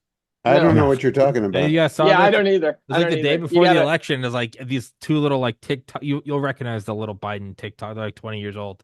They said something about like real men vote for Harry Sisson is quite a piece of work. Yeah. But the guy that killed Bin Laden from DevGru retweeted it and said like in a different world you would be my concubine, and everyone was like, do you know what this means, dude? And then he doubled down the next day and said like these guys are betas, and everyone's like, dude, this is not like the flex you think it is. He tripled down and finally quadrupled down where he's like, I'm coming for him. And so now the meme is like the guy that killed Bin Laden is gonna like fuck these twinks to death. So in terms of like the meme war, it couldn't be bad. It's not just a guy. It's the guy that killed Bin Laden saying he's going to take Harry Sisson as his twink concubine. It really is. We're healing as a nation. It's beautiful. Twitter has improved. Twitter really has improved. Yesterday, Brett Weinstein and Whitney Webb were going at each other like cats and dogs. They're eating cats and dogs. What was his beef with Whitney Webb? Well, it wasn't. I don't think it was his. I think she had a beef with him. Yes. I couldn't figure it out because I only saw little bits of it. Was she a guest on his show? No, I think she was criticizing him for promoting masking or something. I don't know what it was. She went after him. Why? He said something. Because I'm going to be polite. I'm going to keep my mouth shut. But what I actually think is going on, I think Whitney's lost the plot. Okay. I think she's purity spiraling. That's what I think. Oh. What's purity spiraling? Yeah, what is purity spiraling? Like what the wokenistas have done. They've gone down a particular rabbit hole and they've gone down a logic path, and now you're so black-pilled that you can't see anything other than that. Like everything to the wokenistas is patriarchy. Everything to Whitney is it's all going to wind up. It's all going to wind up in Peter Thiel's one world government. Like, okay, yeah. Have a nice day. I don't have any patience for it. I don't know what we all risk that. Yes, we all do. I've been there. We all risk that. We had a kid who was in a fraternity who shimmied down a chimney to get into an opposing fraternity as a gag by himself, and he got stuck.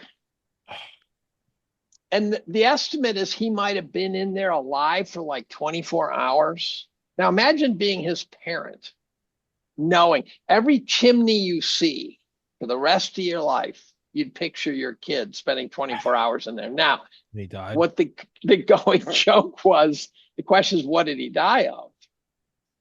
And the joke was he caught the flu. Jesus Christ.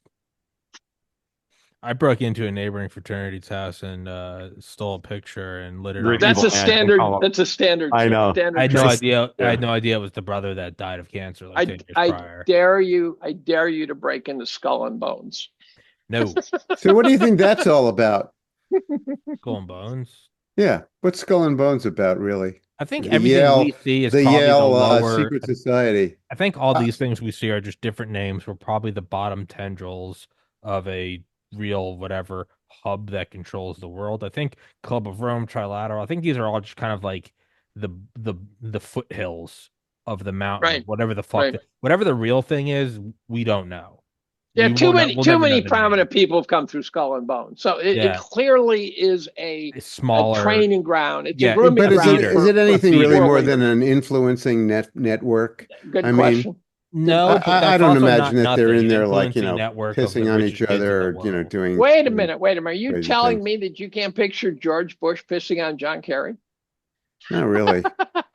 I mean, I yeah. mean, it's a good I'm gag, working it. but I'm working it. I'm working it. it's a good gag, but I don't think that this stuff is real. This is the rabbit hole trail or the labyrinth of rabbit holes I that I know. think if you're going to I know. stay sane in this world, you gotta not go down all of these rabbit holes constantly. It was Yeah, like when Glenn Greenwald was asked about 9/11. He Hmm. said, you have to pick your fights, Uh-huh. That's which true. was an interesting way of saying good point, but I'm not going there. I've stayed away good from point, it. but I I like mean, my I don't see family. that any of it is really provable. Yeah, I I think mean, what's provable is that there's things that simply don't make sense. Well, yeah, I know that the Shanksville thing and the Pentagon thing, yeah, And the Building but Seven I'm thing. not. That's not a fight that I want to an fight. And when people, That's exactly the choice you make, Operation right? You Vigilant just Guardian, what is that? military operation they were running on September 11th, 2001 about what happens when Oh we yeah, way up civilian in Maine airliners. somewhere. Right, No, no, right. no, no, no, no. It was a nationwide thing about what happens if a bunch of civilian airliners get hijacked. No, they just happen to be running on September 11th, 2001. I mean, it's But just, it took the planes. So if you had asked me how long it would well, take that's why all the to transcripts of NORAD are saying, is this real world or drill? right, right, which allowed it to go chaotic. Yeah. Anyway, yeah, pick your fights. You know. Pick your fights. Pick your fights. Yeah, that's something to pick your. I mean, that's like James Jesus Angleton when they said, "Did the CIA kill Jack?" And he said the CIA. He said the agency is a large mansions, and I have not visited all the rooms. Like, what a weird way to not say no. Well, so I think probably the rather CIA. poetic. I think probably the CIA must be a sleeper cell like model where something bad happens and the head of the CIA is going, "Did we do that?" No, no, it's probably Well, what it is. It's probably it's like a going. Coen Brothers movie, like Yeah, yeah, yeah, yeah. Burn I don't After know if you do Reading. that. Did you see that? Oh God, Burn After Reading's hilarious. Did Oh you I'm not? gonna God, see is it. it? You haven't seen I'll Burn see it. After Reading? No, Oh my You God, I own gotta that shit see on that Blu-ray. movie. I've seen, Gotta see I it. had that shit on Blu-ray. Like that movie's awesome. you Oh have my all God, the movies on Blu-ray, Tom. a lot of them. You've I have no. I have all the good ones have on you Blu-ray. seen Destination Moon? No, I have not. Yes. Oh, you gotta watch Destination Moon. That's like a 1952 horror movie, right? 50. And so what Okay. it is, it's this moon flight. And it's old enough where everyone sounds like Jimmy Cagney, right? So Yeah. the acting is really this old school acting. Hey, buddy, what Right. do you think? Right. But they hired physicists and engineers to make the movie. And the goddamn doors, when they close, they're good. And the building of the ship is great and everything's solid and it's authentic. And they explain how they're going to get to the moon. And they clearly understood the idea of looping around the moon and getting back and stuff. And so it's famous for this, Yeah. for it being technically, scientifically phenomenal. But Right. the Oh, cool. dialogue is all like, Cool. say, is that a Dialogue meteor? is exactly. Hey, buddy, what do you say we Yeah. land this thing? What are those Right, poets right, doing? right. You know? Why are they? Hey, why don't you take a walk? Yeah, exactly. You're not allowed Why to they use all that water talk that way. fountain. Yeah. Um, guys, we're Hey, coming up what's on two. going on in the space station? They got those guys back? I don't think Oh so. yeah, I don't know. I keep Here's a question. I wrote about it, and then I realized: did she bring a year's worth of tampons up? Very good, very good question. Very good question, Dave. Like, again, that, truly away with words. Maybe that that stuff place. stops in zero gravity. Yeah, I don't think so. I think it floats around. God. I mean, think, maybe you the went up body there stops doing it. and as you go up there, I'm writing about this. I'm writing about this. They plan on going up for 8 days. I said, my mind keeps hearing a jingle, a 3-hour tour, a 3-hour tour. But that's got to be a night. And then Boeing can't get them down. Well, I know. Pretty horrible, huh? Yeah, Oh that's like being God, stuck in a chimney. oh, exactly. Yeah, no. What did those guys die of? The flu. The flu. Oh God. But I wouldn't have thought they could Now that's strap them that gallows long. humor, folks. Or are they able to deliver Hold stuff on, or Jim. something? I don't understand. I don't understand. How do you spend 8 months instead of 8 days? Uh, I don't know, I thought man. I thought we were supposed to have fallback plans for getting these guys down. Like It's a man and a Well, woman. They remember could have when the sex all rooster? the time, I suppose. I'm not sure Nothing. that I'm They not could sure do that's a nothing but win. have sex day in I and was day, watching hour by Walter hour. Kern and Matt Taibbi, and he was talking about The Shining. Walter's phenomenal. I don't know if you've ever watched Walter Kern. You got to watch Walter Kern if you get a I haven't chance. seen much of him. No, I Okay, know who he he is. says The Shining. The problem is he got locked up in a mansion with his family. exactly. Well, yeah, exactly. Actually, Walter's brilliant. Walter's really that movie was Kubrick warning us about all the best people.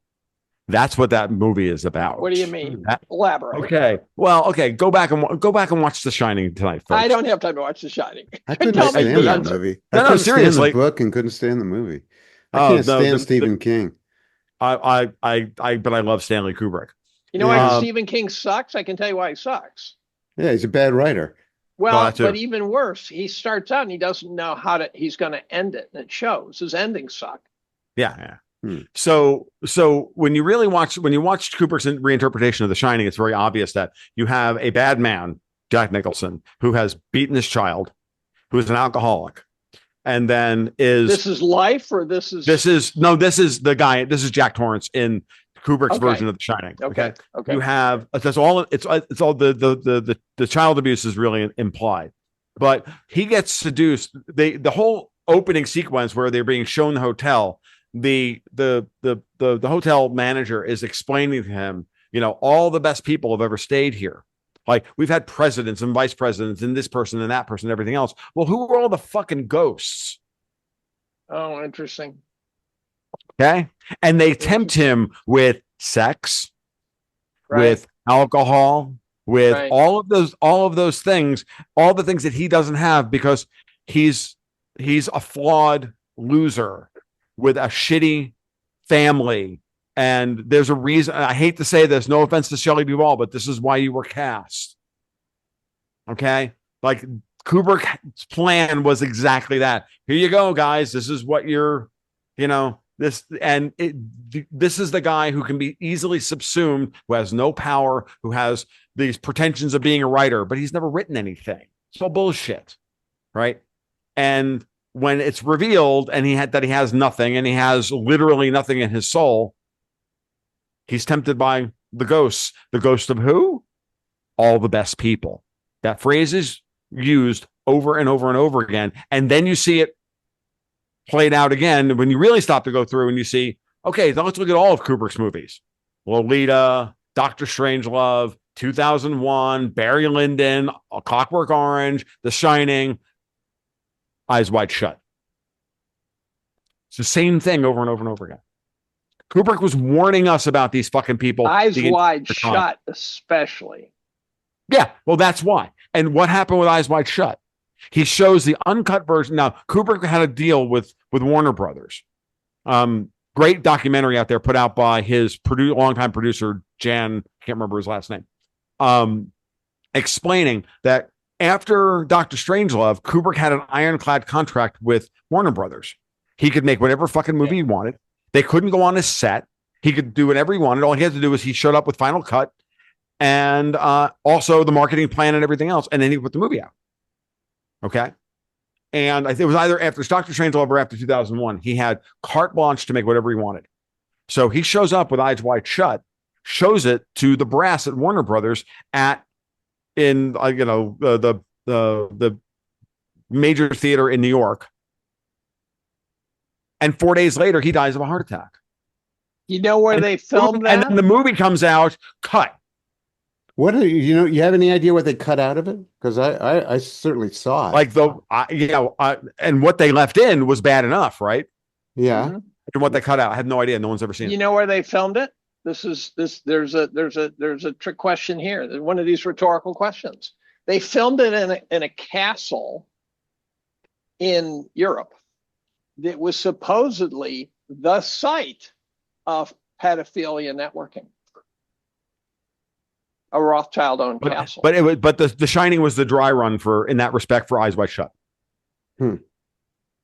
Watch The Shining from that perspective, with that frame in mind, and all of a sudden it makes perfect sense. Well, in light of that, what do you think the chances are that the Epstein network and the P. Diddy network are going to be exposed now that Mr. Trump's elected? And do you think that these people are really afraid of that?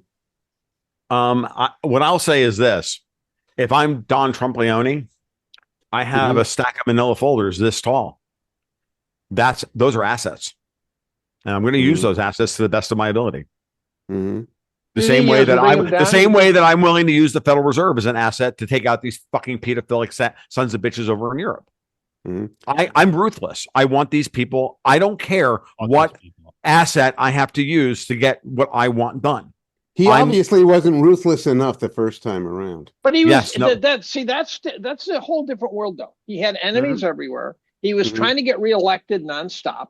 He was dealing with COVID. He was dealing with Russia collusion shit. Right. Yeah, this is a different. He had no friends. Setup. He did. And this is a different setup.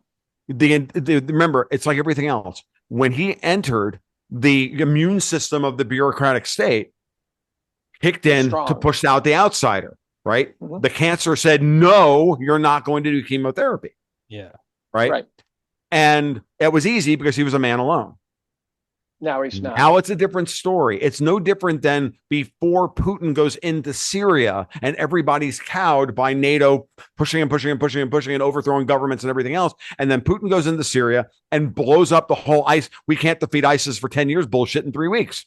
And all of a sudden, everybody stands up and you know, between that and taking Crimea and standing up to the Maidan and everything else, all of a sudden everybody's going around, hold it. There's a new sheriff in town. His name's Vladdy. And someone can stand up to these fucking people. Whoa, the power dynamics changed. Maybe I'll stand up for myself now. The other guy, is winning against these people. Viktor Orban's a perfect example. Orban's great. Right. So winning against these people, even the smallest bit, flips a couple of people. Iran, I've been saying for years, Iran surviving being cut out of the SWIFT system in 2011, 2012 set the stage for the Russians to do the same thing in 2014, 2015, which then set the stage for Syria, which sets the stage for Brexit and Trump and. It's not a linear thing. These are reverberations of ripples of a stone being thrown in a pond. Do you think the EU cracks up in the next 24 months? It depends on what what happens with Germany. Let's watch to see what happens over the next couple of days. Isn't their economy collapsing pretty hard still? Yep. Yes. Yeah, like 2%, I think, this year. Again, let me ask you this question. Sure. What's the inflation rate above the CPI? What's the real rate? Oh, I don't know. In your opinion? I don't have an answer. In my opinion? Yeah. Throwing in insurance and everything. Yeah, everything. Just the cost of the world. What's the real inflation rate? Probably 7 to 8%. What do you think, Jim? I would say 10, 12. What do you think, Tommy? 50. Oh, you're 20. fucking. God damn it. Put your clothes on. Put your pants on, as Tom would say. What do you say? Let's call it 7. Sure. It's reported as 3, 3.5. Right. Let's call 7.5. 4% too high. That means, and it's been reported too high for many, many years. The Chapwood Index, Shadow Stats, too high for many, many years. It suggests, therefore, that our economy, while it's reported as growing at 2-point-something% per year, is shrinking for many, many years. Yes. I would guess that just from looking the real economy, we have been eating our seed corn. So I did a podcast this morning with a guy who's a real estate guy, and I don't want to name him. And I love doing the podcast with him, but he was really just super optimistic. And I was trying to explain to him that I didn't know where all the housing demand was going to come from, and I didn't know, there was just a lot of issues that were there, and we just we battled, and it was great. It was like sparring gently with each other. Yeah, right. But I think the economy has been stagnant for quite a long time. And Mhm. then Yeah. I was listening to Peter Thiel be interviewed, and this shocked the hell out of me. Now there are people saying, look, I sort of pseudo agreeing with this. Peter Thiel says that tech has been stagnant for 25 years. That kind of blew my circuits because I would have thought he'd be a go tech rah rah guy, right? Mm-hmm. Well, what did he mean by that He exactly? meant that I think he means what I think, and that is I don't think he thinks Facebook's worth a shit. I don't think he thinks Twitter's worth a shit. I don't think he thinks AI is worth a shit. It might become worth a shit. I Right. think our euphoria for tech peaked in Mhm. 99, 2000. It really did feel like a brave new world was coming and something really special was coming. Yeah. And then we haven't done, It's a breakaway what have you civilization. done online that you feel like has improved your life? Like I just had to fill out a bunch of shit online and it was a pain in the ass Mhm. So, what Dave, I disagree about what we're doing right now. that you I cut mean, I out. hate this. I hate this. Oh, sorry. You cut Think out. about what can you hear me? Yeah, you're back. You can hear You're you. choppy. No. Now, Okay. now you're back. Okay. Yeah, there it is. My internet connection is unstable. We had a cloud come across on Starlink. I don't disagree with you, Dave. As a matter of fact, like what are we doing right now? Like, none of us. I mean, Dave, you have a real job. You run the chemistry department at Cornell, the organic chemistry department at Cornell. I don't. I used to have a real job. I used to, I used to coat auto parts and saw blades and whatnot. I used to, right. Think about that. I say this all the time. I'm like, my goal here is to do this until the point where these people have been beaten so far that I have to go out and get a real job. I'm good at what I do, but this is not a real job. Mhm. Being So me is not a real I job. did a podcast with a Like, it's former bullshit. writer for The Economist, and he was talking about how AI improved his efficiency. And after listening for a while, I said, "You've just described how the AI helps you in a job that involves just moving money around." Yeah. I said, "That's not wealth creation. That's not helping you build a better widget. No. That's not helping No. you create wealth. That's just shuffling money." Yep. And that in some sense is like Elon Musk kicking out 90% of Twitter and finding it in no way broke. Yeah. Right. Well, I'm doing the same thing that I always did that was sort of productive. I like to think that it was productive, but the way that I do it has changed tremendously. I when I started out, I sat in front of a typewriter and I Mhm. cranked out one novel after another, and I used to have to like rewrite them 3 or 4 times, roll them through the rollers, Right. 350 pages at a time, Right. do it 3 or 4 times.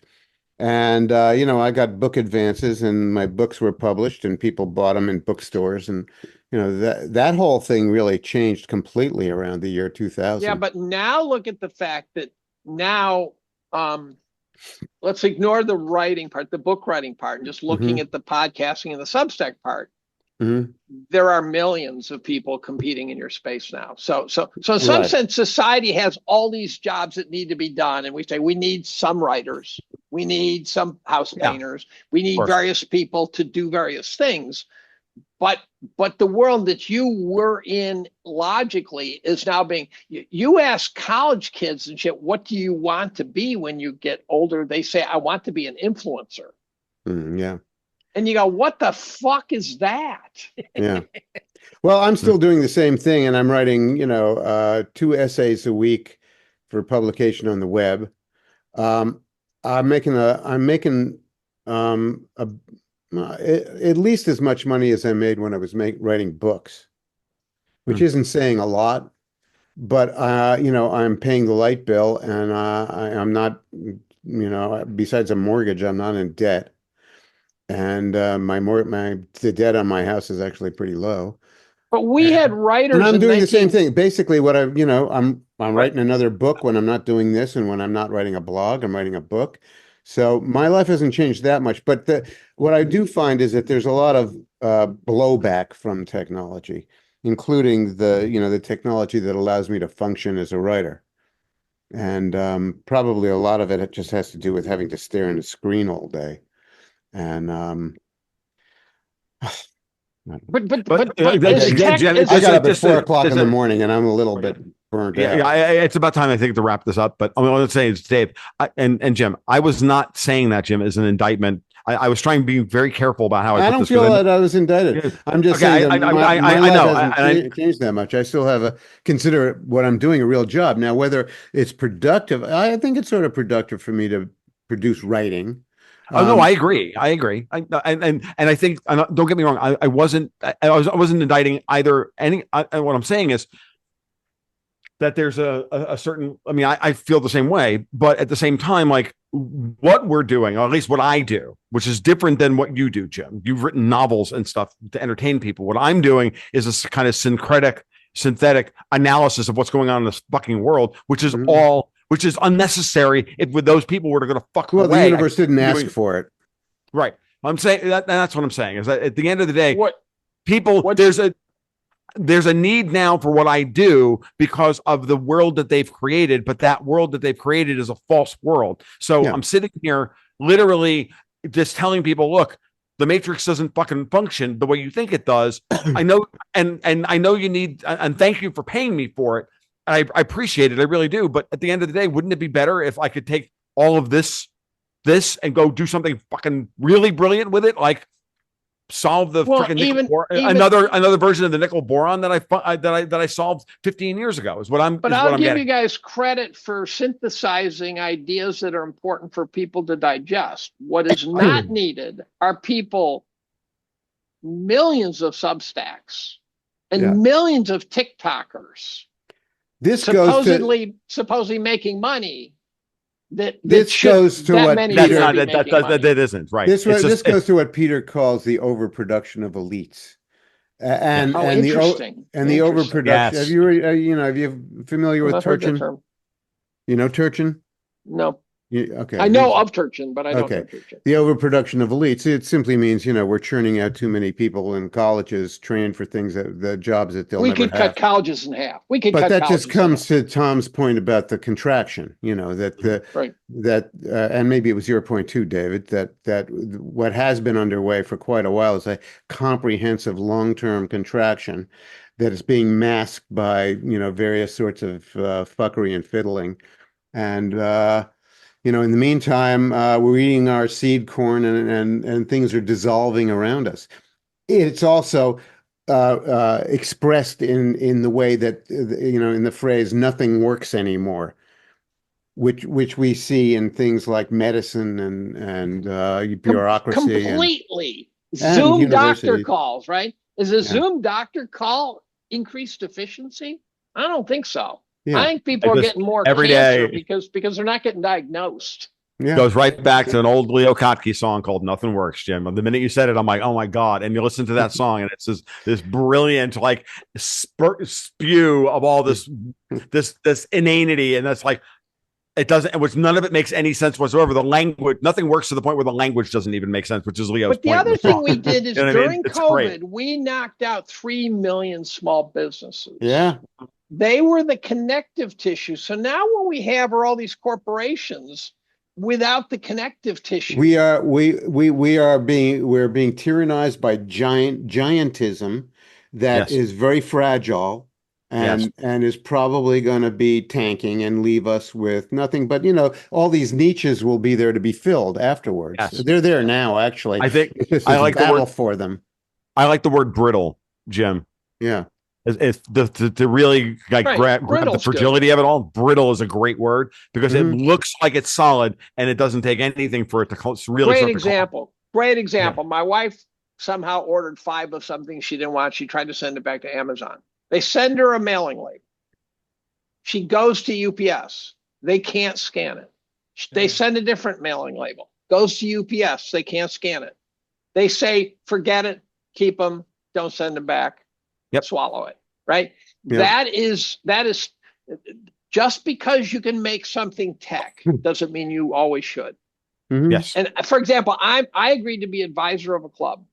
They have sent me a bunch of reading shit I got to read, and then I got to take a quiz. They used to be these stupid little quizzes like the difficulty level of taking a permit test for a driver's license, right? But this one is 25 fucking pages. And after a half an hour doing this thing, I finally got done with it. And I fucking clicked the last thing and they said, you did not pass. And I'm sitting there going, you got to be kidding. So my temptation is say, fuck you. I'm done. But then the club doesn't get to function. So I'm hurting the club, which I signed off as an advisor because I think it's a good idea. Mm-hmm. And someone created this thing for some fucked up reason because they're paid to do so. It's like the tax forms are always different every year because someone is paid. Well, this is exactly what we have to justify this is what Elon Musk has got to battle in the federal government. Well, everybody has to justify their own existence. They have to justify their budget for next year. That's exactly it. And there's the woman at Bank of America who died in her cubicle, and they found her 4 days later. God. Yep. There's no way that woman. There's no way that job was important. No, she should have been in the kitchen. That sadly is no way that there's no way that what's even more sad though, it's even sadder about that is that nobody noticed for 4 days. That's right. Yeah, no, that's right. And that shows you therefore that she was a non. You know what this is? This is fucking Eleanor Rigby darning her socks in the night when there's nobody there. Right? Look at all the lonely one of the people, greatest, right? which is one of the few Beatles songs I truly adore. Yeah. By the way, right. But it's hauntingly now the modern era. Yeah. It really is. Well, I think that's probably a good place to end, guys. Yeah, I was gonna say let's wrap it up. But we do have digital friends, and you guys are part of my digital friendship. Oh, yeah. And salute. And one of these days we'll actually do this in person. And arrested. We absolutely need to do that. I just would rather not do it within the confines of the state of New York, who I'm still boycotting. Well, we're all happy to go to Florida, so there's that. Yeah, you guys are more than welcome to come to Florida. It's like, come on down. You let me know. I'll bring the whiskey. We're good. I'll get a special forces detail. We'll be fine. We'll do it. All the topics. Dude, Grady Judd has got our back. You guys can come to Florida. It's all good. My buddy Dale lives in Florida. He was in Delta Force. You can't get above that. I have a brother who lives in Florida, so I could do a double trip. We're all good. Let's wrap this up. Gentlemen, as always, thoroughly appreciate your time. And for everybody listening, please go in the description. Please go follow them on Twitter. All the links to all their podcasts, Substacks, writings, all that shit is in there. Yeah, man. You guys go look at Robert J. O'Neill, the guy that killed Bin Laden. I'm telling you, go look at his Twitter, man. It's fucking great. Robert J. O'Neill. Robert J. O'Neill. He's the guy that killed Bin Laden. He's straight up just embracing that he's gonna like fuck Harry. I thought the guys who killed Bin Laden all got killed. I thought they died in a helicopter crash. To quote Glenn Greenwald, pick your battles. So, But gentlemen, let's wrap this shit up. Thank you so much for your time. And as always, thank you, Tommy. Gentlemen. Bye, everybody. Thank you so much. Have a great weekend, guys. It was a wonderful weekend. Good to catch up there. God bless America, guys.